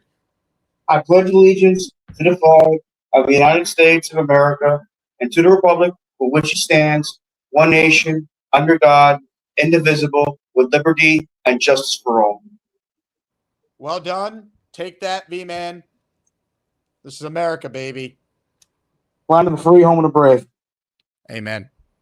Also, let me get to a couple super chats here. This one is from the Droth Poop, and it's fitting, Charles. He gifted memberships earlier, and I played the soundbite of you farting, so I thought it was appropriate. As the doctor of poop, it is recommended not to join in while pooping. Not healthy. I'll keep that in mind. That's a real doctor on the line there. Rasta Dread says, I'm winning that jersey. Hulk Smash, I want that jersey. Folks, $10 or more to enter the raffle. But Hulk and Roster, you guys had good intent. I'll put you down for one with that. But same raffle rules apply for the Fields jersey at the end of the show as they do for the He weekly wore number raffle. 7. That was Geno Smith's number, Ken O'Brien's number. And Boomer Esiason wore number 7 as the Jet as well. I was going to say Boomer. I almost forgot Boomer Esiason. My apologies. Now, a little number trivia for you. Who wore number 7 last year with the New York Jets, you know? Hassan Reddick, and he was there. Hassan Reddick is a tremendous talent, but he was lazy. I think he's gonna do. I think he's still holding out, right? That idiot. No, he showed up. Oh, it's about damn time. He got a job before you, they're saying. I don't think that's fair. He is an NFL player. It's easier for him to get a job. It's easier to get paid millions of dollars to take a hike than to. I mean, I'm sorry. It's easier to get paid millions of dollars to play a snap in the NFL than it is to work at, let's say, McDonald's or something. Patriots 12, who is a Patriots fan, he says get a job. I want to get a job at Patriots 12, and I think his name is Louis, I think. Yeah, Louis, the Pats fan. Hey, Louis, how are you, buddy? Now, you're welcome on my channel, Louis, as long as you don't stir any trouble. Who would you say is the biggest trouble stirrer in this community? Nate, for one. Okay.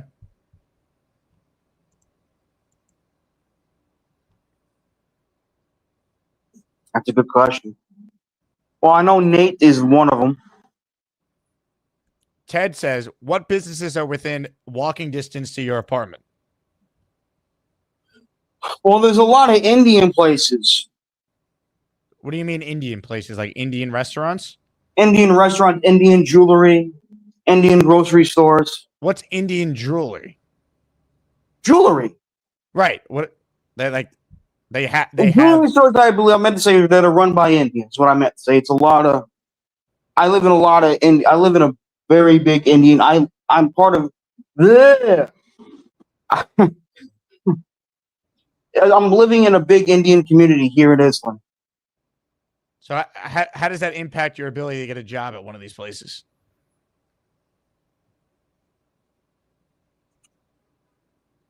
That's a good question. I agree. Gator wants to know if you live on an Indian reservation. Like a Native American reservation? No, I don't. Yeah, we talking American Indian or Asian Indian? I think Asian Indian, but I do think some of them are American Indian. Native American? Like if you go to like... No, like Indian. Like Turning Stone Casino is on an Indian reservation? No, not Native American Indian, no. Okay, so... Indian, like from India. Okay. Are you the head tribal chief? Sean wants to know. I can't be a head tribal chief if I'm not Indian, so no. So, basically what I'm now asking is, if you live within walking distance of several different potential restaurants or stores, well, I'm taking it one step at a time with Miss Mosk, as you like to call her. I don't think Coach Mosk is getting it done. I think we need to make a coaching change. She's doing fine. was gonna contact her after the Jake Asman show, after going on your show. Wait a second. So you think that it was a better idea to call into my show over calling your job coach? It's already 6 o'clock on the East Coast. She's probably done working for the day. Do the games start at night when trying to get someone a job like they do for sports? No, but that's not the point. I wanted to tune into the show, see how everyone was doing. I'm with a much cooler head now, so. I think we need to fire the coach, honestly. You can't fire her. No, you can't. Why not? Woody fired Salah. Because Salah sucks. She works for you, though, and she hasn't. I'm not going to fire her, not at all. I was given to her by DDB. I don't know if she's the right coach to take us to the next level. That's your opinion, Jake. Anyways, I'm signing off. Are you going to call Coach Mosk? Yes. All right, do us a favor. Call Coach Mosk and then call back and let us know where things stand, okay? Okay. All right, ladies and gentlemen, the great Charles Eugene M. Gorman. Yeah. Hey, Charles! You'll never get my chicken soup recipe. Hey, Charles! I'm not saying that Lowski takes steroids. I need some of it. Hey, Charles! Who is that lovely lady? Send it this way, Charles! Tremendous call there from Charles, as usual. That's why he's one of one. Bo, one of the greats, in the raffle. He's in, not one, not two, not three, not four, but 5 channel memberships. Money, money, money, money, money, money. These are from Bo C. Who better than Bo? He's got 5 chances to win a Justin Fields jersey at the end of the show.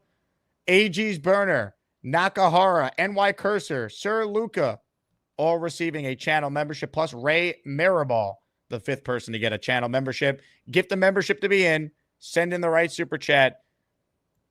Make sure you like the video and you subscribe to the channel. We're giving away a Fields jersey once again at the end of the show. Big fella wanted to know, Charles, did Roseanne get rid of the bath mat?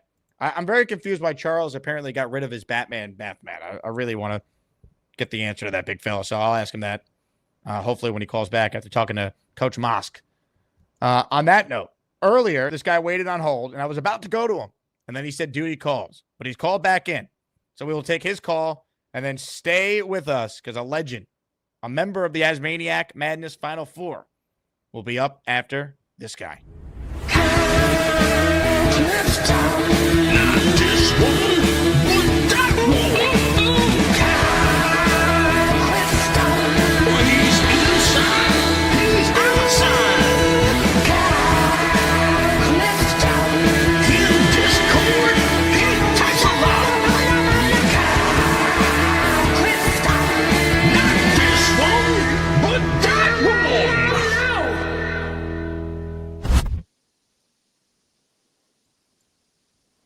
What's up, Jake? He's inside for real this time. Really inside. Oh, yeah, for sure. My office. Did anyone happen to mention that Rogers ended up getting married? No one brought it up yet, but how wild is that? He just got married. He says he's been married for a few months. That's all he said. Yeah, I mean, it didn't end well between us, but I really wish him and Neil all the best. I do too, except week 1. Yeah, but you know, that was the one thing I noticed from the news cycle today. He just kind of played it off. Some woman named Brittany he had been engaged to. So he is quite the man of mystery, and I think he enjoys it a little bit. He definitely does. Yeah, he started dating her at the end of last season, for those who care, which I don't know if that many people do. No, I mean, it's just interesting, right? And he's got a very high profile. He's dated some really high profile women, and he kind of shot himself in the foot for that because he hates fame supposedly, but can't seem to give it up either. For the first time ever on the show, I will play this for Aaron Rodgers specifically. Hey, congrats on the sex.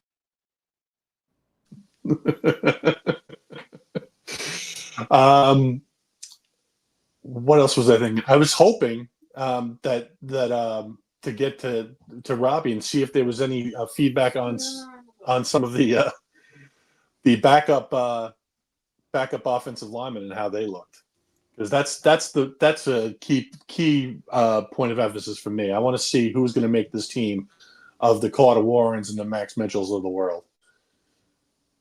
Yeah, I agree with you, because you talked about Wes Schweitzer retiring earlier. He was like our top backup. Like, he couldn't play. So can any of these guys actually be something with better coaching maybe? You're getting quite an insight into the Clifton household today, Jake. My son just sticking his head into my office, not caring whether I happen to be on the phone for a work call or whatever. I didn't even see him, but he's welcome anytime. Yes. And then earlier, I don't know if you heard it. I think you probably have us muted when the show was on, but I was screaming at my daughter earlier in a rare outburst, and I was hoping that wasn't captured for posterity. I did not hear anything. When you're on hold, we can't hear anything. It's muted. Awesome, good. I don't want people to see that side of me. No, you're good. It's muted when you're on hold. Yeah, I mean, and then the last thing I just wanted to raise was, I never really cared one way or another about Fields, so that's why I deserve the jersey. Thanks for your time, Jake. Kyle Clifton, check it in. Well said. He's got a chance to get the jersey. He's in the raffle. Clifton sent in a $20 super chat for 5 earlier. Mike is the latest Asmaniac in the raffle. At the end of the show, he's gifted 1 channel membership. Hey, congrats on the sex. Appreciate it, Mike. We'll get you down for 1. Ladies and gentlemen, before we get to our next call, let me just tell you real quick who got the membership from Mike. It went to listener The King Does. That's the recipient of said membership.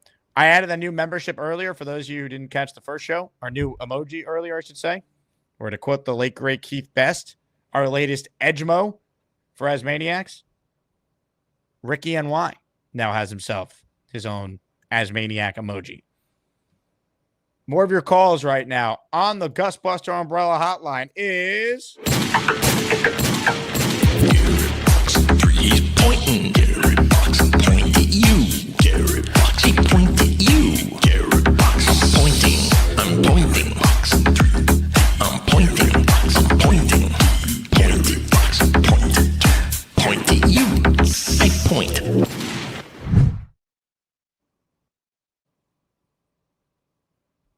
You're on mute. That's borderline creepy. Who He's pointing. Who hit? Pointing at you. Who hit? Would you take this my Instagram? Is that what we're doing now? Do you think I could get inside the mind? I was off this weekend. All right, I was in the Poconos. I didn't have anything to do with that. I just got this texted to me by Gator on Saturday, and I said, let me set a reminder to upload it at some point. It's nothing bad. It's fine. It's just I was not expecting that. It's a little. Give me one of these. Give me one of these. Come on. He's pointing. Gary Box, I'm pointing at you. Gary Box, I point at you. Gary Box, I'm pointing. I'm pointing. Box, I'm pointing. Box, I'm pointing. Gary Box, I'm pointing. Point at you. I point.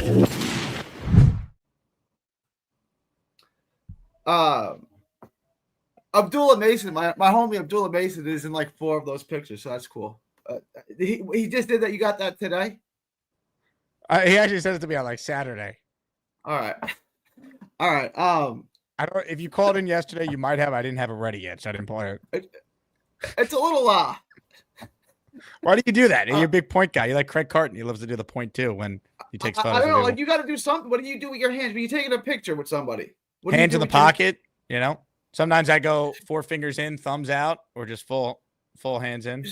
So this is a true story. So I don't know what to do with my hands. So I always had like my hands, like not at my waist, but like on my lap. And it looks like I was grabbing myself. My wife's like, "You have to stop doing this." So I needed something else to do with my hand. So I just started pointing the finger instead of it being on my groin, which looks inappropriate. So What if you just do like arms by your side? You could do that. Yeah, I don't know. It's just like I used to do the fist, right? Whoa! I don't know. You gotta do something with your hands at my side. I don't know. That's Is it a not comfortable Texas position. thing? I mean, you got the point. Alan does the finger. Alan, we love Alan. No, we don't. Alan is not a Texan. I think Alan's on vacation this week. The chat has been cleansed for a little bit. It's been awesome. So one other thing, and I want to get my Jets point. Charles Gorman's potty mouth is out of control. He said that now that he lives on his own, he's going to start cursing more. It just doesn't suit him well. I told him from the mouth comes an overflow of the heart. He has a potty in his mouth because he has a septic tank in his heart. It's become an issue now. His potty mouth. That's not him. He's a better person than that. I just wanted your thoughts on that real quick because it's quite obvious since he moved out of Roseanne's house. His language has gotten foul. Look, he's a little full of shit. In more ways than one, right? I'm very upset with the Gormans just poo-pooing, pun intended, all over my squatty potty. That was a great housewarming gift, and for them to say they don't like it, they never even tried it. It's I don't really understand the concept. Will you just put your feet on it? I don't really understand what the squatty potty like. What is it? Yes, it just you poop to be normally. more comfortable. Yeah, no, just it's not more comfortable, but it makes the bowel movement process better. Oh, really? Yeah, everything comes out smoother. So it's health benefits then. Yes, it helps. it's good for your colon. It aligns your colon. Okay, that's interesting. I just thought it was a comfort thing, but you telling me that. Okay, it's not. Well, it's not really comfort, but you'll No. be on the bowl less. Okay, interesting. Okay, now you've actually captured my attention with this. I'm gonna look into it. Is that the website squattypotty.com? Is that where you would find this, or I'm sure they have a website. I would just go on Amazon and buy it for $20. Oh, is that all it is? Oh, so why not buy it? It's $20. What do you have to lose? Right. If it doesn't work out, it's $20. You'll be all right. Yeah, be okay. Now, to some people, that's a lot. Like Charles Gorman will say, "I got a Venmo request for that one," and I get it. That's true. $20 hits everyone differently, right? Like I've always said this, like parking tickets and speeding tickets and red light tickets, they're only punishments for poor people, right? Like if I get $100 fine, it sucks, but it's not really going to do anything to me. If you're a millionaire and you get $100 fine, it's not even a rounding error. You wouldn't even know it's gone. It's only a punishment for poor people. Well, I like playing the game. How much money needs to be on the floor for insert rich person to actually bend down and pick it up? Like if Juan Soto's walking through Manhattan and there's $1,000 on the ground, is he picking it up or he's like, I'm good? Yeah, like just me. I'm picking it up, but a guy that makes 70, whatever, I don't even know what he makes now. What is it? 50 million, 60 million a year for 15 years. I would still pick it up. It's just like that's the way I was raised. Like I was just picking it up. You know what I'm saying? Like I have an immigrant mom. We didn't really have any money. Like I'm picking up the money. Like if I found it, I'm taking it, kind of thing. Like that's found money. So I don't know. I think I don't know how he grew up, right? But if he didn't grow up with a bunch of money, just the way I was raised, of picking it up, it's just like instilled in me. Well, I would pick it up no matter how rich I was because I could give it to someone else. You know, you could do that too. Yeah. But if leaving it there in essence is also giving it to someone else, right? Like if there's $20 on the floor and you pass by and you walk by the $20 bill on the floor, what's the next man going to do? You know, the next person is going to pick it up. I see. All right. Can we talk about the Jets now? Addison writes in, no more 12-round fights in the bathroom. That should be their slogan for you. Squatty potty. I like that. I can do an endorsement on that if you want. I'll. Addison, a 5% gratuity on that, a 5% commission on that, because that's pretty good. That's good, Addison. That's well done. If Squatty Potty sponsors the Canelo fight next, then that should be the slogan. That's pretty good. It should be. Who do you got, Crawford or Bud? Oof. Well, you just asked if I have Crawford or Bud. That's the same person. What? I'm sorry. Who do you got? You just said Canelo. Who do you got, Canelo or Crawford? I'm sorry. I was very confused. I was like, wait, I thought his nickname was Bud Crawford. The only person who can be Crawford is Bud, right? Like Money Floyd or Pretty Boy Floyd. Who you got? No, Crawford or Canelo? Who do you got? I think Canelo, but I'm not an expert. You would know more than me. What do you think? I'm a big weight classes matter type of guy. That's why I always say if it weighs 154, put it on a scale, I'll fight it. But it has to weigh 154. That being said, Canelo is more shot than Crawford. So I'm going to take Crawford. I know Crawford's older. I know he's like 37 now. He's older than Canelo, but Canelo's more shot worn. He's been in more tough fights. He's been in more fights, period. And he looks more aged. So I'm actually going to take the smaller guy. Crawford is fundamentally perfect. Like if you said to me, what does Crawford need to work on? It's kind of like Kawhi Leonard's game. Nothing really. Like, I don't know. He's better than everyone at everything. Like he's one of the most skilled fighters, most complete fighters ever. It's hard to like, how are you really going to beat Crawford? Like, what's the point of attack here? It's really, really hard to beat Crawford. There's no flaws. He's faster than you. His reach is longer than Canelo's. I think he hits just as hard as Canelo. He finishes everyone. The combination punching, he checks. There's no box he doesn't check. So I don't know how really you beat Terrence Crawford. Who's the betting favorite? Canelo is a slight betting favorite. Yeah, I think it'll get it like minus 180 to plus 130. I think was it'll be close to a pick'em at the time of the fight because it's gonna go from minus 180 to a pick'em. You think? That's not a lot in boxing. Like okay. That's not a lot. Like Inoue and Nakatani. Nakatani is going to be like a plus 250. Like, and that's a 50-50 kind of fight. Like the 180 is not. That's pretty close in boxing terms, right? Like, a lot like the undercard fights you'll see on ESPN. They'll be minus 1800. Minus Richardson Hitchens fights this week at the Garden. He's a minus 1800 favorite on FanDuel, and it's a real fight. He's fighting Kambosos, who beat Teofimo Lopez. It's a real fight.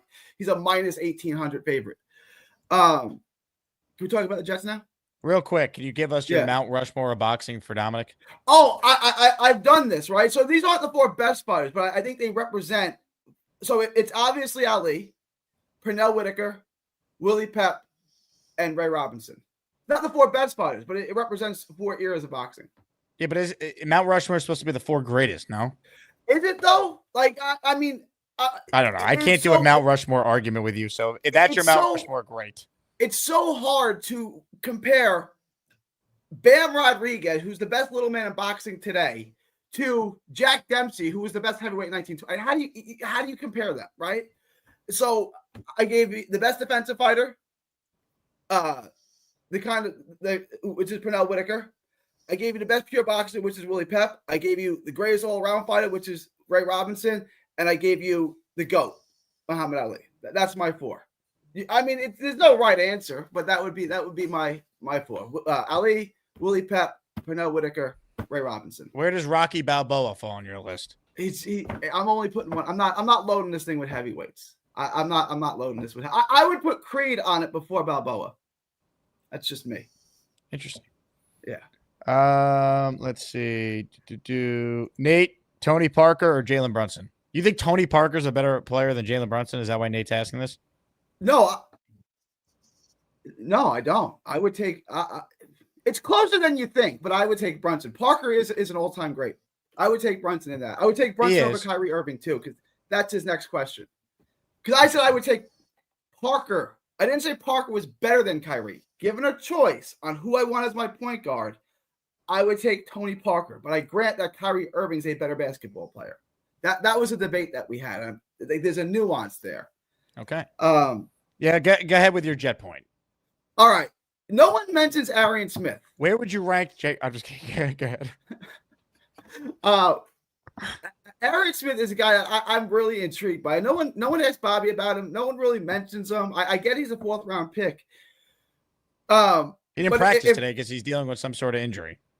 Oh, okay. So hopefully he's okay. Okay. Well, I missed that then. This is a guy that I'm intrigued. I want to see what his role is going to be here. To me, I thought when they drafted him, that was the end of Xavier Gibson. But I'm guessing that Gibson may make the team again. That Corley is on the chopping block. Is that kind of? If I had to guess, I think it's more likely Xavier Gibson makes the team than Malachi Corley does. Oh, okay. I mean, Decker. I love Gibson, so I'm okay with that. All right, say hello. She can't see me. Jake says hello. You want to say hi? He just came in for you, fat dog. Hi, Decker. Yeah.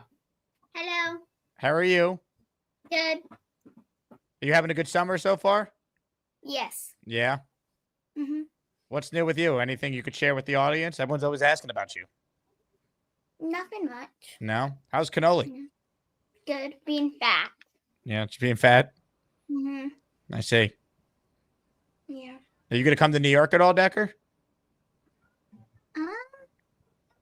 I have a trip planned. He's going to New York, but I have a trip planned with my mom and my cousins. I love it. We miss you in New York. You going to Atlanta on the lake house? Yeah. Well, lake house. That's fun. Mm-hmm. Do you like swimming in the lake? Yeah. That's fun. I love it. Fat dog want to come on? Fat dog. Fat dog. Fat dog. That's so I lost that. She calls the dog fat dog. It's a very bad. Well, I put her on the carnivore diet, which we're trying to have her lose some weight. We want her to be healthy. We want her to be healthy. We all had her for a year and a half now. I looked at a picture from when we first got her. I fattened her up a little bit too much. I gotta get her back on. I gotta get her back on fighting weight. So rules for thee and not for me over there, huh, Gary? Well, there's no rules for the dog because. Come here, Cannoli. Come on. Who can tell this dog no? Who can tell this dog no? Aww.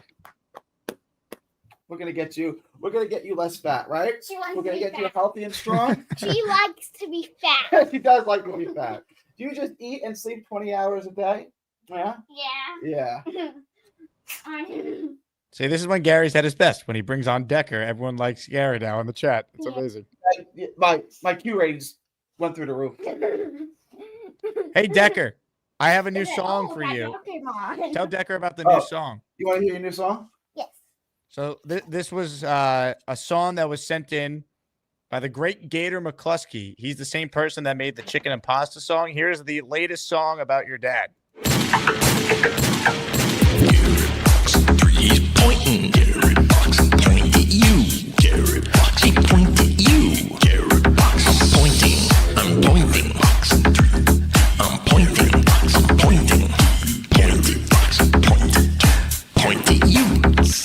point. Yeah, why do you always point? Because I gotta do something with my hand. I don't know what to do with my hand. I gotta do something with it. It's true. You do always point. I can't. And apparently, I'm always on my tippy toes too, which I don't even realize. When are you coming to New York again, by the way? I know you told me about it a while ago. June. What day is it? She was supposed to come with me, but now you're going with mommy and Lila. and your cousin. Yeah. I think it's the 19th. I think the day I'm coming. Either the 18th, the 19th, the 19th. Okay. And I'll be there at that whole week because I'm going to the draft and I'm going home the 27th. All right, we will link up under one condition. When we take a photo, you have to point at me. I promise you I will. Not even knowingly. I will absolutely point at you. Okay. All right. Appreciate the time, Jake. Ladies and gentlemen, the great Gary. He's pointing. Gary Box, point at you. Gary Box, I point at you. Gary Box, I'm pointing. I'm pointing. Box, I'm pointing. Box, I'm pointing. Gary Box, point at you. I point. Incredible. All right, more calls. We got 2 left, then raffle time, baby. Last chance to get in on the Justin Fields jersey I am giving away at the end of this stream. Let's say hello to Purple Belt Mike. Hello, Mike. Yo, if Gary's still on, I got 2 questions for Gary. Is he still there? He is not. All right. Well, I want to meet Gary, so hopefully I can meet him in the week that he's here. And I'm curious if his thoughts on Floyd Mayweather, because he said for defensive boxer, I'm curious where he ranks him. Yeah, who is his best defensive boxer ever? Do you remember what he said? I don't know who it was. I thought he'd say Floyd for that. Is that what Floyd was known for? Yeah, and I'm not like a boxing guy, so I don't really know. But most people say Floyd is the best defensive boxer ever. Correct. So I was curious to hear what he would say. Nobody really knows what Gary will say.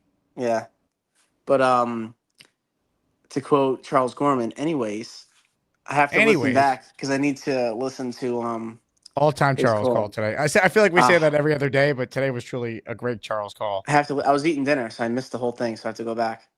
Charles was eating dinner right around the time you were eating dinner. I guess so. Yeah. But as far as Jets, so with Robbie Sabo, because towards the end of his call, I got off.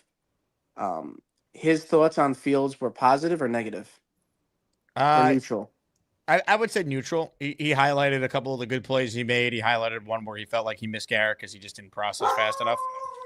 So if we were comparing what we'd see from Rodgers. Woof.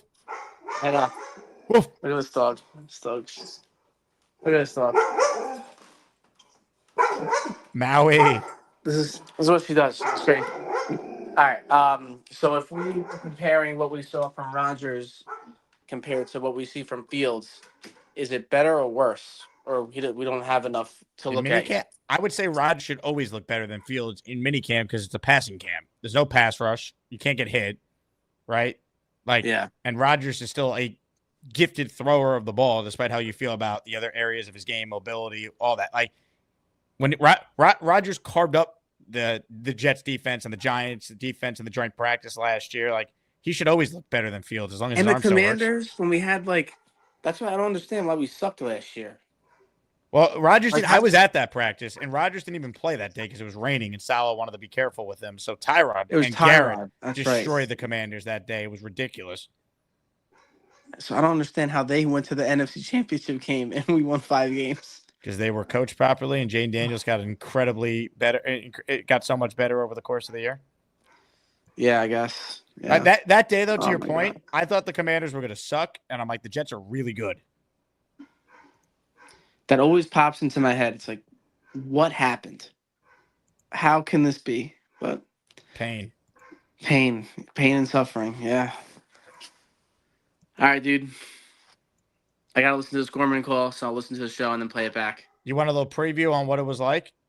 Hell yeah. Oh, wait, did he say he didn't like the squatty potty? Yeah, he said his family doesn't like the squatty potty. They all don't like it? What the hell? Well, they didn't even try it. They just said they don't like it. I'm like, what do you mean? So they don't like it, and they never tried it? Correct. You're a squatty potty guy, right? Dude, it's life-changing. Of course, it revolutionizes pooping. People think I'm kidding. I'm not. I don't kid about such important stuff. So I got one in my guest bathroom, and then I got one in my bathroom. See? This is my bathroom. You understand. Yeah. I don't know. Whatever. And everyone that goes in my guest bathroom that uses it's like, wow, that thing is awesome. I'm going to get one. I'm like, I know. I think it's like $25 or something like that. Yeah, it's cheap. It's on Amazon. It's like between 20 and $25. Yeah. Yeah, exactly. Definitely, probably. I would say the bidet is the best thing I bought in my bathroom, but the second thing would be the squatty potty. Ladies and gentlemen, Purple Belt Mike. There you go. Don't move. Oh, shit. You're not kidding. Incredible. Ralphie in the raffle for 2 with this super chat. Jay, do you think Brunson signs off on next Nick head coach and Rick Brunson must be on the staff? I'd be stunned if Rick Brunson's not on the staff because I can tell you Jalen Brunson probably didn't like that they fired Thibodeau. So I don't think a new head coach is going to come in and the first thing he's going to do is fire the best player on the team's dad.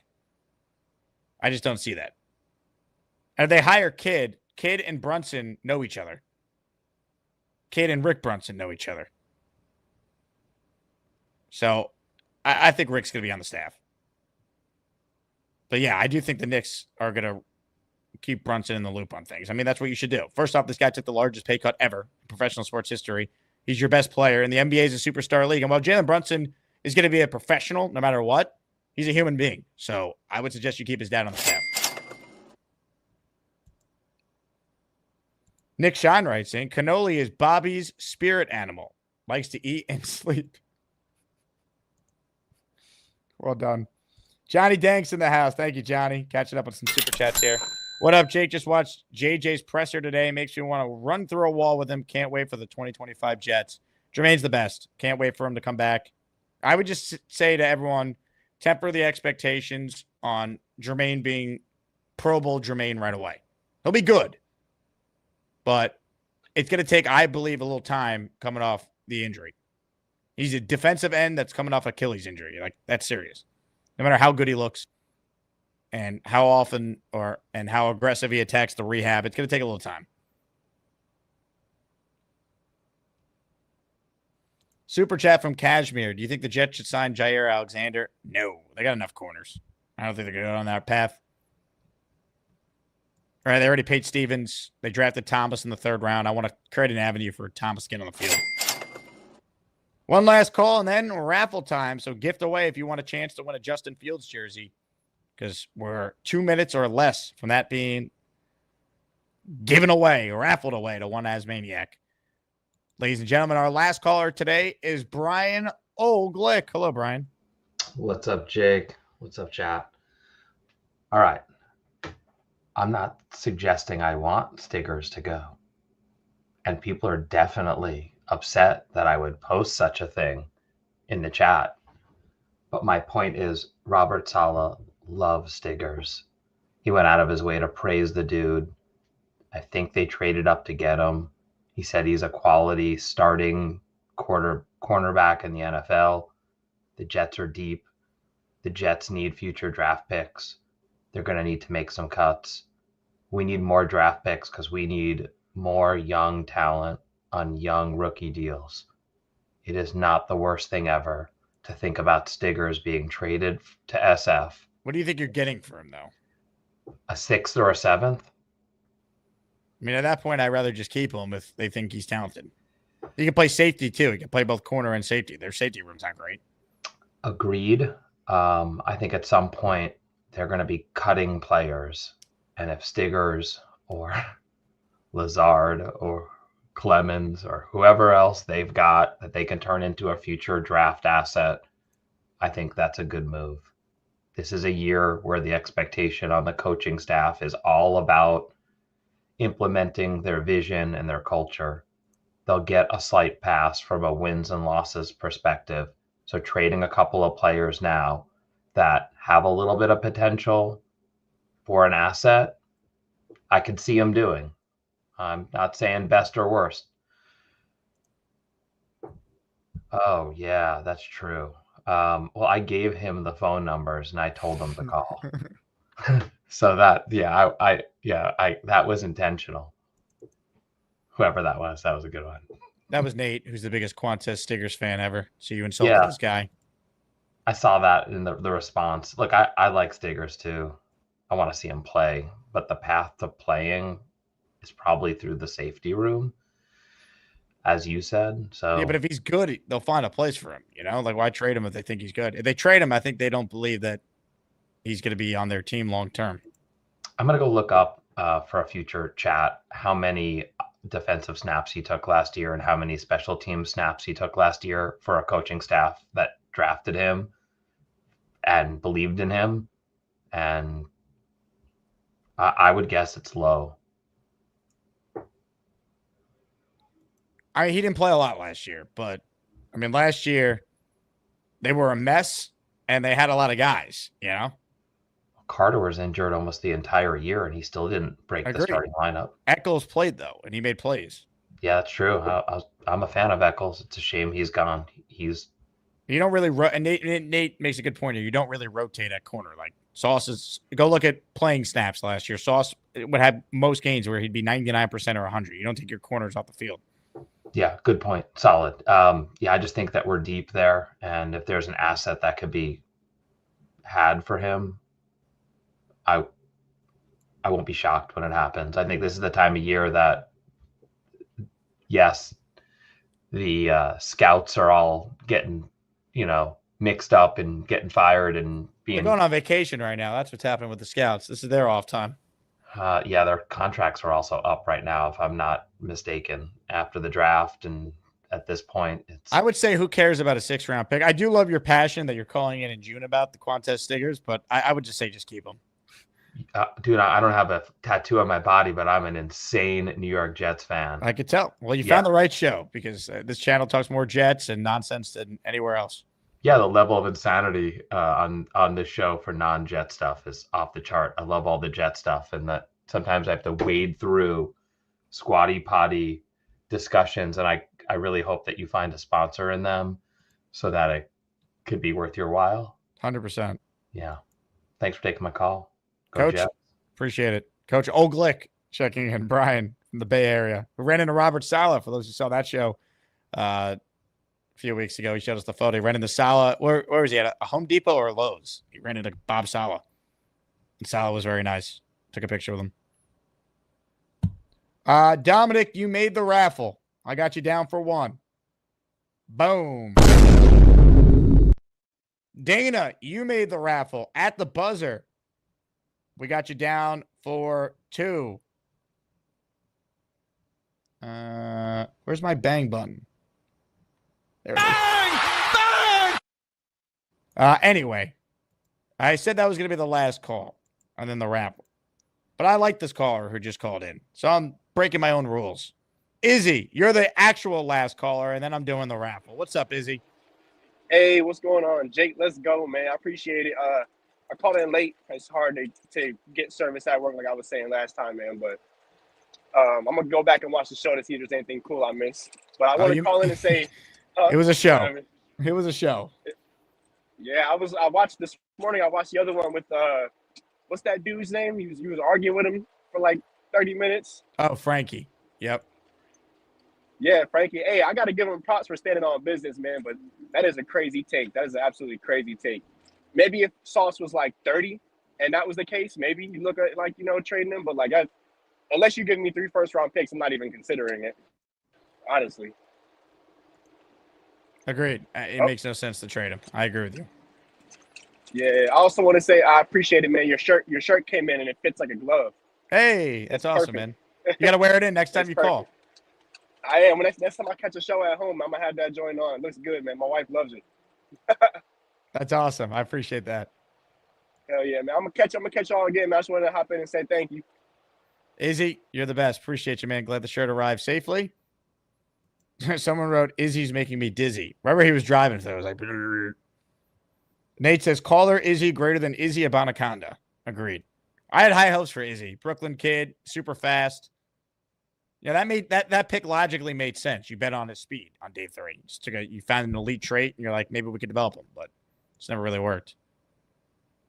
Didn't the Niners pick up Izzy? Is he still with them this offseason? Is he on their 90-man roster right now? I don't even know where he is. All right, I have all the raffle names. I'm going to get it ready. I will get that ready for you guys. In the meantime, here's 1 minute of Connor Hughes' analysis on what he saw today from Jets minicamp. All right, so the first day of Jets minicamp, mandatory minicamp, is in the books, and it was a light one. Shorter practice for Aaron Glenn's team. In fact, just 2 full team drills for the starters against each other. Both of them were drive to field drills, the second of which was done in an under 2 minute, under 1 minute situation. Both times Justin Fields got his team down the field to set up a field goal. Not too many highlights, though, just because it was condensed work. There were a couple nice completions from Fields to Garrett Wilson. That connection seems to be thriving. There was a really nice pass breakup from Sauce Gardner in lockdown coverage on Alan Lazard. But aside from that, really not too much to talk about. There were 2 sacks, one from Quinnen Williams and one from Will McDonald. Will McDonald has had a very, very active summer, at least in these practices that have been open to the media. And 2 other takeaways. Germaine Johnson doesn't look like he's going to be ready for the start of training camp. Will be for the regular season, but likely to begin the training camp on the PUP list. Not too much of a scare there. Aaron Glenn said he is getting closer and closer, though. And also, there will be joint practices between the Giants and the Jets once again, one in East Rutherford and then one here in Florham Park. There you have it from Connor Hughes. And on that note, it's raffle time. It's time to announce the winners of the weekly Asmaniac raffle. Let's spin the Jake Asman Show Wheel of Champions and find out which Asmaniac is winning an epic prize.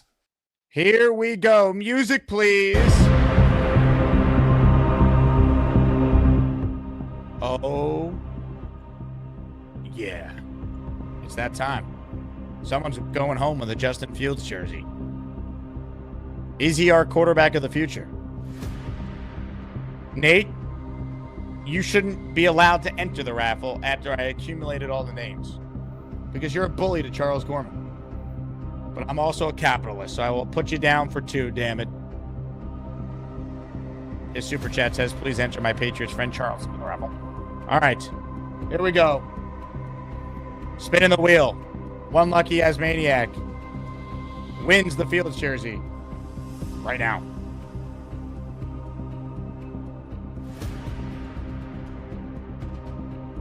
And the winner is listener Bo C. Bo knows, baby. Bo knows. Congratulations to Bo. Well deserved. He's an awesome dude. Supports the channel tremendously. And he certainly is deserving of the prize. So, Bo, shoot me an email or I'll reach out to you because I have your email. I just need to know your size. I already have your address, and I will get that ordered for you and sent out. And hopefully it arrives as quickly as possible. So appreciate you, Bo. You're the winner. That does it for me. Again, thank you to everyone who tuned in. We're back tomorrow in the 10 a.m. hour with our first show. Our second show is going to be great as well. We're going to be joined by Antoine Staley from the New York Daily News for his mini camp observations. Jets have another practice open for the media tomorrow, and they have another one on Thursday, but I'm kind of wish-washy if that's actually going to happen. Let's see what Glenn does there, but definitely tomorrow. So we'll have another big show for you tomorrow afternoon with Antoine from the Daily News providing his big takeaways from the program. If you're not a Patreon member, best way to support me, that's the way to do it. Patreon.com/Jake Asman Show. Get in the Discord. I sent Gator the list of names for June, so your name will be added to the countdown ticker if you signed up within the last couple of weeks. Again, thank you all for the support. Thanks to Robbie for his awesome observations at the beginning of the show. My name is Jake Asman. This has been the Jake Asman Show. I'll talk to you guys soon. Go Jets.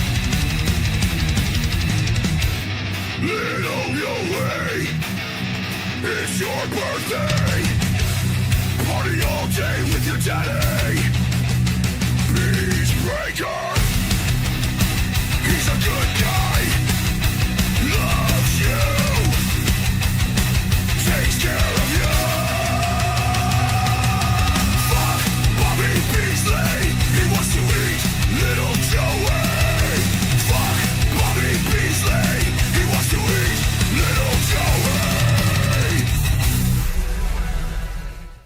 Join us on Gator Sports for live coverage of Little Joey's birthday party on Thursday, June 12th at 7 p.m. That's live on Gator Jets, hosted by the idiot Gator McCluskey and his special guest, Beastbreaker 666. Hope you'll join us for this festive and exciting celebration of life.